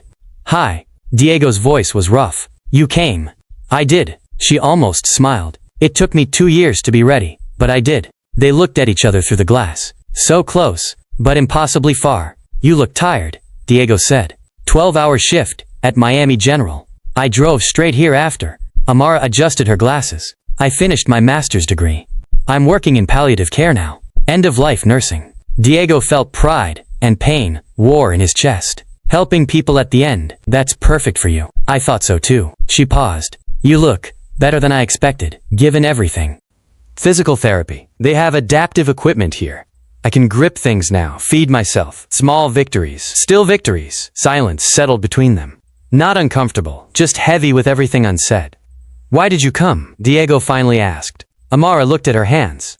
I don't know. I told myself I was done after the trial. That I'd said what I needed to say and could move on. She met his eyes. But I couldn't. I kept thinking about you in here. Kept wondering if you were okay. If you regretted your choice. If redemption was still real. Or if you'd lost faith in it. And you drove 5 hours to find out? Apparently. She almost laughed. My therapist says I have unresolved attachment issues with my sister's killer. I think she's probably right. Probably very right. They both smiled, small and sad. How often can you visit? Diego asked, afraid of the answer. Once a month if I get approved. 30 minutes each time. Always through glass. Always monitored. Amara gestured at the cameras. This is it. This is all we get. It's more than I deserve. I know. The honesty was brutal and necessary. For the next 20 minutes, they talked about small things. Amara's patients, the ones she could discuss without violating privacy. Diego's routine, physical therapy, testimony for ongoing investigations, the library books he read. I've been working through your recommendations, Diego said. Finished East of Eden again. Read Garcia Marquez. Just started Toni Morrison. What do you think? I think I spent 50 years not reading and missed everything that matters. Amara smiled genuinely for the first time. Better late than never. Is it though? Diego looked around the visiting room. What's the point of discovering literature when you're in a cage forever? The point is you're discovering it. That your mind is free even if your body isn't. Amara leaned forward slightly. You're not the same person who came to that hospital 4 years ago. No, but I'm still the person who killed your sister. Yes, both things are true. The guard called 5 minutes remaining. Will you come back? Diego asked, hating how desperate he sounded. Amara was quiet for a long moment. I don't know. This is hard, Diego. Harder than I thought it would be. Then don't. You don't owe me anything. It's not about owing. She touched the glass with her fingertips. It's about needing to know that redemption is sustained. That it's not just a moment but a choice you keep making. I'm making it, Diego said firmly. Every day. Even when it's hard. Even when no one's watching. Good. Amara stood, the phone still pressed to her ear. Then maybe I'll come back. To see if you're still making it. Amara, don't, she said softly. Don't make this more than it is. We're not friends. We're not anything. We're just two people trying to understand something impossible. Okay. Okay. She hung up the phone. Diego did the same. They looked at each other through the glass one more time. No words, just acknowledgement. Then, Amara walked away. Diego watched until she disappeared through the security doors. Then he was wheeled back to his cell, back to 23 hours of isolation, back to living with what he'd done. But something had shifted. Amara came back the next month. And the month after that. And the month after that. Their visits became routine. Once a month, 30 minutes, always through glass. They talked about books and philosophy, and Amara's patience. About Diego's regrets and Amara's meditation practice, and the strange space they inhabited between victim and perpetrator. They never touched, never could. The glass was always there, but something existed between them anyway. Not love, exactly. How could it be, given everything? But connection. Recognition. Two broken people bearing witness to each other's attempts to heal. On visit 12, Amara brought something different. She sat down, picked up the phone, and placed a photograph against the glass. May. Cap and gown. Radiant smile. The whole world ahead of her. I wanted you to see her, Amara said. Really see her. Not just as victim number 12, or a name in a report, but as May. As my sister. Diego studied the photograph through the glass partition. May's bright eyes. Her joyful expression. The diploma held like a promise. She was beautiful, he said, his voice breaking. She looked like she could change the world. She would have. Amara's eyes filled with tears. She was going to work on renewable energy systems. Solar power for developing countries. She had plans, Diego. Real plans to make things better. I'm sorry. Diego pressed his hand to the glass near the photograph. I know it doesn't help. I know it doesn't change anything. But I'm so sorry, Amara, for taking her from you, for stealing her future, for causing you and your family this grief. I know you are. Amara placed her hand on the glass opposite his, as close to touching as they'd ever get. That's why I keep coming back. Why? Because your sorrow is real. Your regret is genuine. Your choice to face consequences instead of running. That mattered. She wiped her eyes. It doesn't bring May back. It doesn't undo the harm. But it's real. And real things matter. They sat like that. Hands separated by glass. Photo of May between them. Tears on both their faces. Do you forgive me? Diego asked quietly. Some days, Amara said honestly. Some days, I forgive you completely. Some days, the anger comes back and I hate that I'm here, that I care about what happens to you. She looked at him directly. Both things are true. I can forgive and still grieve. I can acknowledge your redemption and still carry my sister's loss. That seems impossible. Most true things are. The guard called time. Amara took the photo back, held it for a moment, then put it away. Same time next month? She asked. I'll be here. Diego almost smiled. Not like I'm going anywhere. No. You're not. She hung up the phone, stood, looked at him one more time through the glass. Then she left, and Diego was wheeled back to his cell, carrying the weight of May's smile, and Amara's complicated forgiveness, and the knowledge that redemption was real but never simple. That some wounds never fully healed but could be lived with anyway. That love, if this strange connection could be called love, sometimes looked like witness through glass, like choosing to see humanity in a monster, like driving 5 hours once a month to ensure redemption remained sustained. Back in his cell, Diego requested paper and pen. He wrote a letter he'd never send, describing everything he wished he could say, about gratitude and unworthiness, and the miracle of being seen as human when he'd forfeited that right. Then he filed it away with all the others. Unsent messages to the only person who'd chosen to remember he was still a person, still capable of growth even in a cage, still worth the long drive from Miami, even through glass, even for just 30 minutes, still, impossibly, worth caring about. On visit 27, Diego asked the question he'd been avoiding. 3 years into his sentence, both of them visibly aged by time and circumstance. Amara had more gray in her hair now, lines around her eyes that hadn't been there before. Diego's face was gaunt, his body deteriorating from limited movement and chronic pain that even prison medication couldn't fully manage. They'd been talking about a book, something by Camus, when Amara went quiet, studying him through the glass. "What do you think about when you're alone?" she asked. "In your cell, during those 23 hours of lockdown." Diego's first instinct was to deflect, to give some philosophical answer about books or regret or the nature of punishment. But they'd spent 3 years being honest with each other. He couldn't stop now. "You," he said simply. "I think about you." Amara's hand tightened on the phone. "I think about these visits," Diego continued. "About what you said last month, or the month before. About whether you're okay, if work is hard, if you're taking care of yourself." He paused. "And I think about a world where I met you first. Before I became this. Before I made the choices that put me here. Diego, I know it's pointless. I know it's just fantasy. But in the dark, alone, that's where my mind goes." His voice was raw. "To some impossible version of my life where I was worthy of knowing you." Amara's eyes filled with tears. "I think about that too," she whispered. "More than I should." The admission hung between them like confession. "What do you think about?" Diego asked. "Meeting you in some normal way. A coffee shop, or a bookstore, or somewhere ordinary." She wiped her eyes. "Where you were just a man, and I was just a woman, and May was still alive, and none of this had happened. That world doesn't exist. I know, but I still think about it."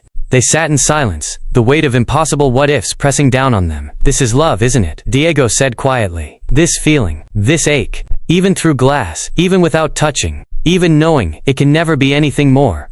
Amara's tears fell freely now. "Yes, I didn't think I was capable of it. Real love, not just possession or desire. But that's what this is." Diego's voice cracked. "Wanting you to be happy, even if it means you stop coming. Wanting the best for you even though I can offer you nothing." "Diego, stop. Do you forgive me?" The question burst out of him. "Really forgive me, not just in theory or philosophy. Do you forgive me for killing your sister?" Amara was silent for a long moment, her face working through emotions Diego couldn't name. "I'm still working on it," she said finally. "Some days, yes, completely. I look at you and I see the transformation and I think, this is what forgiveness looks like. I feel peace. And other days the anger comes back. I remember May's laugh or see something that reminds me of her, and I think, he took this from me. He took everything. And I hate you." Her voice broke. "I hate you. And I hate myself for caring about you anyway. You should hate me, probably." Amara pressed her hand to the glass. "But I'm here, month after month, year after year. That has to mean something." Diego placed his hand opposite hers. "It means everything. It's the only thing that makes this bearable." "Does it? Does knowing I come here help?" "Yes, because it means redemption isn't just theory, it's real. It's you driving 5 hours to sit through glass with a man you should despise." Diego's hand trembled against the partition. "It's proof that people can change, that monsters can become human, that suffering can transform instead of just destroy." Amara smiled sadly. "My grandmother would say we're both working through our karma. That May's death and your imprisonment and these visits, it's all part of some larger pattern we can't see. Do you believe that?" "I don't know. But I believe in this." She gestured between them. "I believe suffering can transform us. That you're not who you were 4 years ago. That I'm not who I was either. But it doesn't erase what I did. No, it doesn't." Amara's voice was firm. "You changed. You chose accountability. You helped dismantle trafficking networks. But May is still dead. My parents still grieve. Those families still lost loved ones. Both things are true. Both things are true." Diego repeated. "I changed. But I still deserve to be here. Yes. The phone crackled with the 2-minute warning. Diego felt panic rise in his chest. 2 minutes until she left. Until another month of isolation. Another month of living on the memory of this conversation. I need to say something, he said urgently, before time runs out. Diego. I love you. The words tumbled out. I need to say it once, out loud, not in my head. I love you, Amara-chan. I love you for seeing me as human, when I didn't deserve it. For showing me what real strength looks like. For choosing compassion when you had every right to choose hatred. Amara was crying openly now, phone pressed tight to her ear. I love you for these visits, Diego continued, words rushing out. For every book you recommended. For every conversation about philosophy and Buddhism, and whether redemption is real. For making my cage feel less like death and more like penance. I can survive. I love you too. Amara's voice broke completely. Even though I shouldn't. Even though it's impossible. Even though my therapist says it's unhealthy, and my family doesn't understand, and I can't explain it to anyone. You don't have to. I love the man you became in that hospital bed, she said firmly. Not who you were before. Not the Diego who gave orders to seal containers. But the Diego who cried for people he'd never met. Who chose life in prison over freedom with lies. Who reads Toni Morrison and asks about my patience, and makes me believe people can change. 1 minute warning. This is all we get, Diego said, pressing his palm flat against the glass. 30 minutes a month, through glass. No touching. No future. Just this. I know. Is it enough? Amara pressed her hand to match his, separated by half an inch of reinforced glass, and the weight of her sister's death. It has to be, she whispered, because it's all we'll ever have. 30 seconds. I wish I could touch you, Diego said. Just once. Just to know what it feels like. Me too. I wish I could hold you. Tell you in person how much these visits mean. I know. I feel it through the glass. 10 seconds. I love you, Diego said again, in case I never get to say it again. I love you too, in spite of everything, because of everything. The line went dead. They sat there, hands still pressed opposite sides of the glass, phones at their sides, just looking at each other. Amara mouthed something. Diego thought it might be, I'm sorry, or goodbye, or maybe just his name. Then she stood, slowly, reluctantly, her hand sliding down the glass as she rose. Diego kept his hand there, watching her, memorizing the way she looked in this moment, tired and sad and impossibly beautiful in her grief and her complicated love. She picked up her purse, adjusted her glasses, touched the jade pendant at her throat, always May's, never Diego's, a reminder of what stood between them. She mouthed one more thing. This time Diego was sure, next month. Then she turned and walked away. Diego watched her until she passed through the security doors and disappeared from view. Only then did he lower his hand, the ghost of her palm still warming the glass. The guard wheeled him back to his cell in silence, back to isolation, back to 23 hours of thinking about her, back to living on the memory of 30 minutes of impossible love witnessed through glass. But this time, he carried something new, the knowledge that she loved him too, not despite what he'd done. No one could love him despite that, but because of who he'd become in response to it, because he'd chosen transformation over escape, accountability over freedom, truth over comfort, because suffering had changed him, and she'd witnessed every moment of that change. In his cell, Diego wrote another letter he'd never send. Dear Amara, I love you. I will love you until I die in this place. I will love you knowing it changes nothing, fixes nothing, redeems nothing. I will love you as the only good thing to come from the worst thing I ever did. I will love you through glass, and distance, and impossibility. And maybe, in some world we'll never see, I'll love you differently. Better. In a way that doesn't hurt. But in this world this is what we get. And somehow, it's enough. He filed the letter with all the others, unsent messages to the woman who'd taught him that love could exist even in a cage, even through glass, even between a monster and the sister of his victim. That redemption was real but never clean. That forgiveness was possible but never simple. That some loves were impossible but mattered anyway. Outside, Amara sat in her car in the prison parking lot and cried. For May, for Diego, for herself, for the impossible situation they'd created. For loving a man she should hate. For hating herself, for loving him.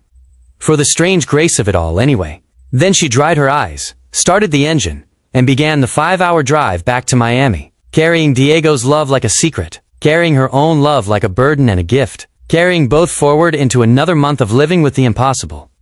8 years into his sentence, Diego's health took a serious turn. The heart condition had been building for months. Weakness, chest pain, episodes where his vision grayed at the edges. Prison doctors ran tests, found blockages, damage, a system failing under the stress of paralysis and confinement. and carrying the weight of 127 counts of guilt, they transferred him to the prison hospital wing, 24-hour monitoring. IV medications. The kind of care that meant the end was approaching. Whether in weeks or months, no one could say. The prison chaplain asked if Diego wanted to contact anyone. Amara Chen, Diego said immediately. Please. The chaplain made the call. 3 days later, Amara arrived. Not as a visitor this time. She'd applied for compassionate visitation status as Diego's spiritual advisor. The prison, recognizing that Diego posed no threat and had cooperated fully for 8 years, approved it. For the first time since his confession, they would be in the same room. No glass, no phones, no 30-minute limit, just 2 people, and whatever time remained. Amara walked into the prison hospital room and stopped. Diego was in a hospital bed, wires and tubes connecting him to machines that beeped steadily. His face was gaunt, his body even more diminished than at their last visit. But his eyes were clear and alert, and filling with tears at the sight of her. You came, he whispered. Of course I came. Amara moved to his bedside, her hand reaching out instinctively. Always, her fingers closed around his. First physical touch in 8 years. Diego gasped at the contact. Warm skin, real pressure, the simple miracle of human connection without glass between them. His grip was weak, his partially mobile hand trembling, but he held on like she was the only thing tethering him to life. Maybe she was. I'm sorry, he said. I didn't want you to see me like this. Like what? Human? Vulnerable? Amara pulled a chair close, settling in, not letting go of his hand. I've seen you like this before. In another hospital, in another life. That seems like 100 years ago. Sometimes it feels that way. They sat in silence, just holding hands, both processing the reality of touch after years of separation by glass. How long do I have? Diego finally asked. I spoke with your doctors. Weeks, probably. Maybe a month with medication. Amara's medical training kept her voice steady, even as her eyes filled with tears. Your heart is giving out. Good. Diego. I'm not being morbid. I'm just ready. He squeezed her hand gently. I've had 8 years to make peace with this. 8 years of trying to be better than I was. That's more than I deserved. Amara wiped her eyes with her free hand. You're not afraid of dying? No. Diego looked at their joined hands. I'm only afraid you'll blame yourself. That you'll think you should have done something differently. I won't. Promise me. I promise. She managed a small smile. My therapist has been working with me on boundaries. I'm getting better at knowing what's mine to carry and what isn't. Good. Over the next hours, they talked about their strange journey. The hospital where they'd met. The confession that destroyed his empire. The trial. 8 years of visits through glass. Do you regret it? Diego asked. The visits. The time you spent on me. No. Amara's answer was immediate and firm. It was hard. Sometimes impossible. But it taught me things I needed to learn about forgiveness and complexity, and how people can change. I didn't change enough. You changed everything that mattered. She squeezed his hand. You chose accountability over escape. That's rare. Most people run from consequences their entire lives. I had a good teacher. Amara reached into her bag with her free hand, pulled out a familiar worn book. East of Eden. Diego's eyes lit up despite his exhaustion. Full circle. I thought you might want to hear it again. So Amara read, her voice steady and warm, bringing Steinbeck's words to life in the sterile prison hospital room. Diego listened with his eyes closed, holding her hand, remembering another hospital room where she'd first read this to him. When she reached the part about Timshel, thou mayest, Diego opened his eyes. That's what you taught me, he said quietly. That I had choice. That even after everything I'd done, I could still choose how to respond. You taught me the same thing. That forgiveness is a choice. That it can coexist with grief. That both things can be true. The monitors beeped their steady rhythm. Outside, the Florida sun set over razor wire and guard towers. I destroyed so much, Diego said, his voice barely above a whisper. So many lives, so much potential. May's future. Those families' peace. My own soul. Yes. But you made me want to build something good. Even if that something was just becoming a man worthy of your visits. Amara's tears fell on their joined hands. You did more than that. Your testimony saved lives. Dismantled networks that would have destroyed more families. Gave people justice they'd been denied for years. Because you showed me what justice actually means. Diego's breathing was labored now. Not escape. Not deals or immunity. Just accountability. Just accepting what I'd done. And facing it. Completely. You did that. Not me. We did it together. He managed a weak smile. You witnessed it. That mattered. They fell into peaceful silence. Hands joined. Machines beeping. Time passing in a way that felt both too fast and perfectly slow. Diego? Amara said softly. Yeah? If there's a next life, if reincarnation is real, and we get another chance. She paused. I hope we meet differently. Better. I'll find you before I make mistakes, Diego promised, his voice drowsy. I'll be worthy from the start. I'll see you in a coffee shop, and I'll know, this is the person I'm meant to become better for. In the next life, we'll both be free of this karma. Amara brought his hand to her cheek. No containers, no prison, no glass between us. We'll start clean. That sounds nice. It does. Diego's eyes drifted closed. His breathing evened out. Peaceful for the first time in years. Maybe the first time in his life. Amara began reciting a Buddhist prayer, soft and rhythmic, still holding his hand. Words her grandmother had taught her about suffering and transformation, about karma and release, about how all beings deserve compassion even when they've caused harm. Diego didn't die, but he slept more deeply than he had in 8 years, her hand warm in his, her voice carrying him into dreams where he was better, where May lived, where redemption didn't require a cage. The prison hospital room grew dark. Nurses came and went quietly, checking monitors, adjusting medications. Amara stayed through all of it, reading her prayers, holding his hand, being present the way she'd been present for 8 years. At 9 p.m., a guard came to tell her visiting hours were over. Can I have a few more minutes? Amara asked. The guard looked at Diego's monitors, at the declining numbers, at the obvious truth of what was happening. Take your time, he said quietly, and left them alone. Amara leaned close to Diego's ear. I have to go soon, but I'll come back tomorrow.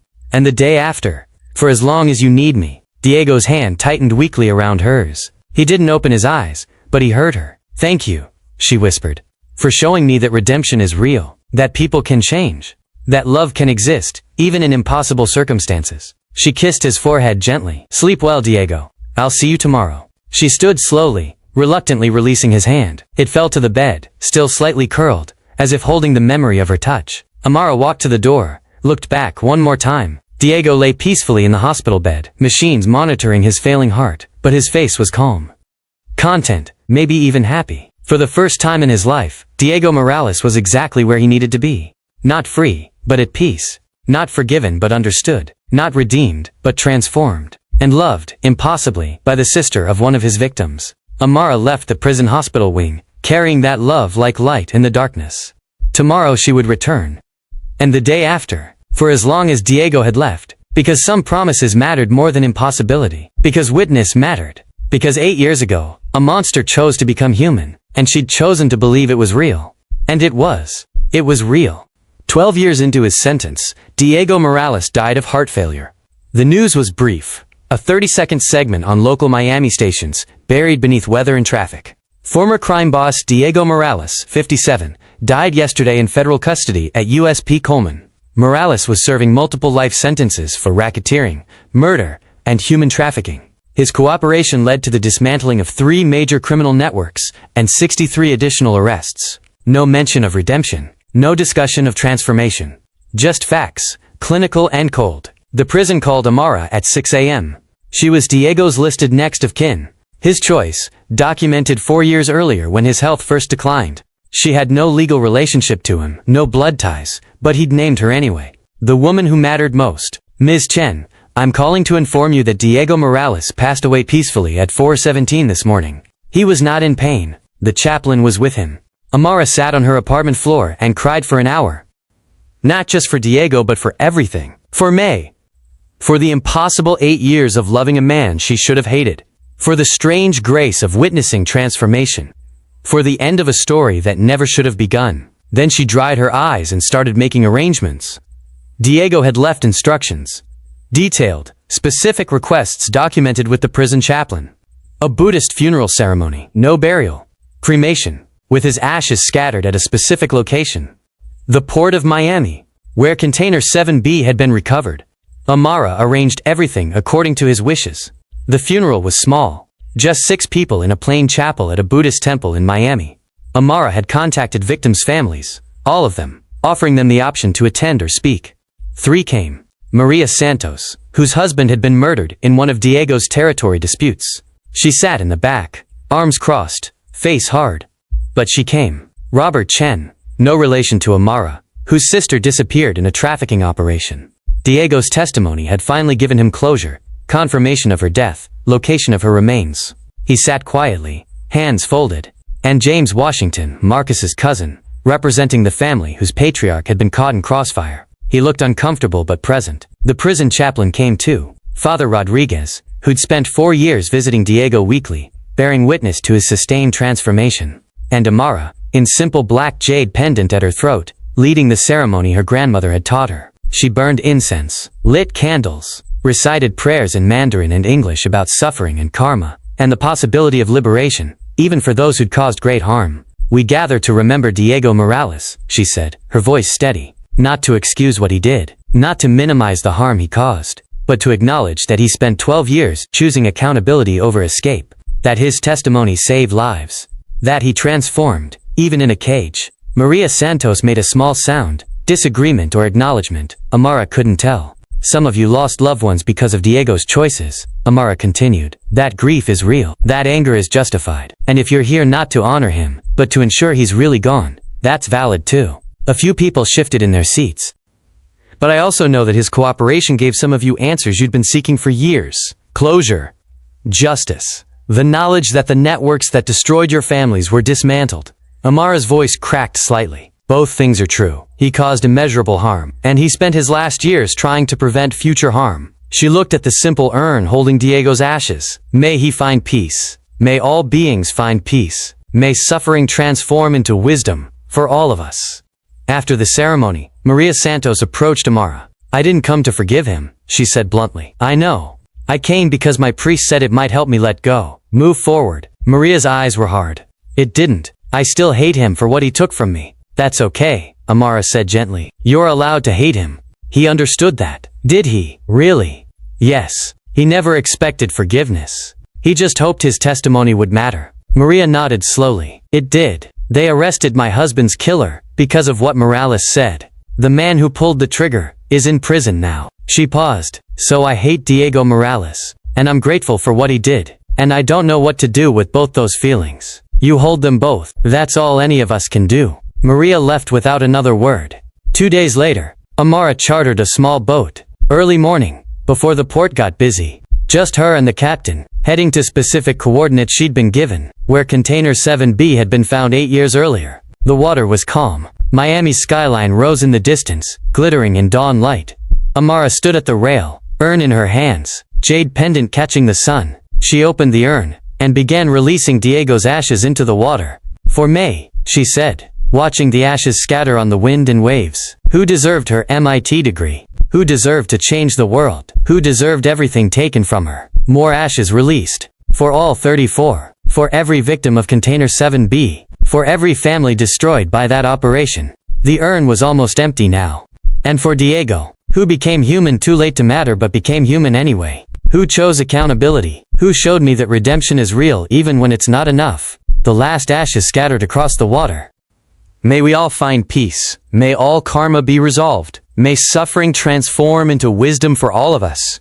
Amara stood at the rail for a long time, watching the water, feeling the weight of 8 years lift slightly. Not disappear. It would never disappear, but shift into something she could carry differently. The captain gave her privacy, until she nodded that she was ready to return. Back in Miami, Amara went to work. She'd been directing palliative care at Miami General for 3 years now, training new nurses in compassionate end-of-life care, teaching not just medical skills but emotional and spiritual ones. In her office, she kept 2 photographs on her desk. May, in cap and gown, radiant, full of future, and a small photo of Diego from a prison newsletter, an article about his cooperation with authorities. He looked gaunt but peaceful. Transformed. New nurses sometimes asked about the photos. Amara would tell them the truth. "My sister was killed by a criminal organization. The man who ordered her death is in the other photo. I spent 8 years visiting him in prison." Their shock was always visible. "But how?" they'd start. "Because I needed to understand if people can really change," Amara would say. "If redemption is real, or just something we say to feel better about the world. And is it real? Yes, but not the way you think." She'd touch the jade pendant, always May's, and a new addition, a simple silver ring, on a chain beside it. Diego's wedding ring from his first marriage, decades ago. He'd asked the chaplain to give it to Amara, Not as romance, but as symbol. Of commitment. Of witness. Of sustained choice. Redemption doesn't mean escaping consequences, Amara would tell her students. It means accepting them completely. It means choosing to be better, even when being better doesn't change your circumstances. She'd pause, gathering her thoughts. The man in this photo spent 12 years in a cage. He died there. He never walked free. He never got forgiveness from most of his victims. But he transformed anyway. He chose truth over freedom. He helped dismantle the networks he'd built. He saved lives by accepting that his own life was forfeit. And you forgave him?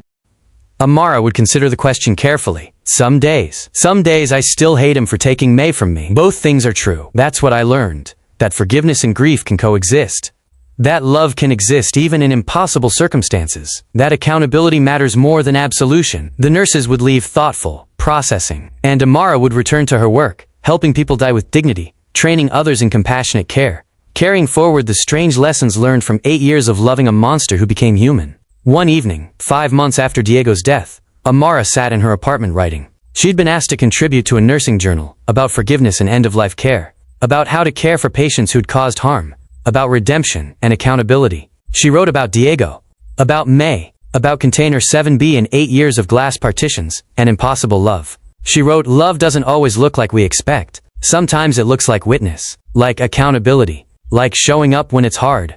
Diego Morales showed me that monsters can become human again, not by escaping consequences, but by accepting them completely. Not by being forgiven, but by doing the work anyway. That's the legacy I'll carry. That's what I'll teach. That redemption is possible, even when it doesn't look like freedom. That transformation matters, even when it can't undo harm. That choosing to be better is meaningful, even when you die in a cage. She finished the article and submitted it, then sat quietly, touching the jade pendant and the silver ring. I miss you both, she whispered to the empty apartment. May, I miss who you would have become. Diego, I miss our visits, our conversations. The man you worked so hard to be. Outside, Miami hummed with evening traffic, life continuing, indifferent to her grief and her grace. Amara stood, straightened her scrubs, prepared for her night shift at the hospital. She walked through Miami streets carrying both May's memory and Diego's transformation, carrying grief and love in equal measure, carrying the knowledge that some stories don't have happy endings, but have meaningful ones anyway. At the hospital entrance, she paused, touched the jade pendant, touched the silver ring. For all of us, she whispered, may we all find peace. Then Amara Chen walked into Miami General Hospital, ready for another shift of bearing witness to suffering and transformation, of helping people find dignity at the end, of teaching others that compassion can exist even in impossible circumstances. Carrying both loss and love, both justice and mercy, both the sister who deserved better and the monster who became human too late to matter but became human anyway. Both grief and grace, held together in a heart that had learned to contain contradictions. That had learned redemption wasn't about happy endings, but about sustained choice. About showing up. About accountability. About transformation that mattered even when it couldn't undo harm. About love that existed despite impossibility. About karma that transformed suffering into wisdom. The hospital doors closed behind her. Miami continued its evening rhythm. And somewhere in the water where Container 7B was found, Diego's ashes mixed with the sea, released finally from the cage of his body and his choices, free at last in the way that mattered least and most. While Amara continued the work, continued the witness, continued choosing compassion when it was hard, continued teaching that redemption is real even when it looks nothing like escape. That was Diego's legacy. That was May's legacy. That was their legacy together. The impossible story of victim and perpetrator, of sister and killer, of woman and monster, of love that existed through glass and grief, and the long hard work of becoming human again. The story ended where it began. In a hospital, with Amara bearing witness, with suffering transforming into something that looked, if you squinted, almost like wisdom, almost like grace, almost like proof that people can change, even when change doesn't save them. That sometimes that's enough. Sometimes witness is enough. Sometimes love through glass is enough. Sometimes accepting consequences completely is the only redemption that matters. And Amara carried that forward into every shift, every patient, every student she trained, carrying both May and Diego. Both loss and transformation. Both endings that weren't happy but were true. And that was enough. That was everything. That was the legacy they'd built together, in the ruins of what Diego had destroyed. Small, and impossible, and real. Just like redemption itself. The end.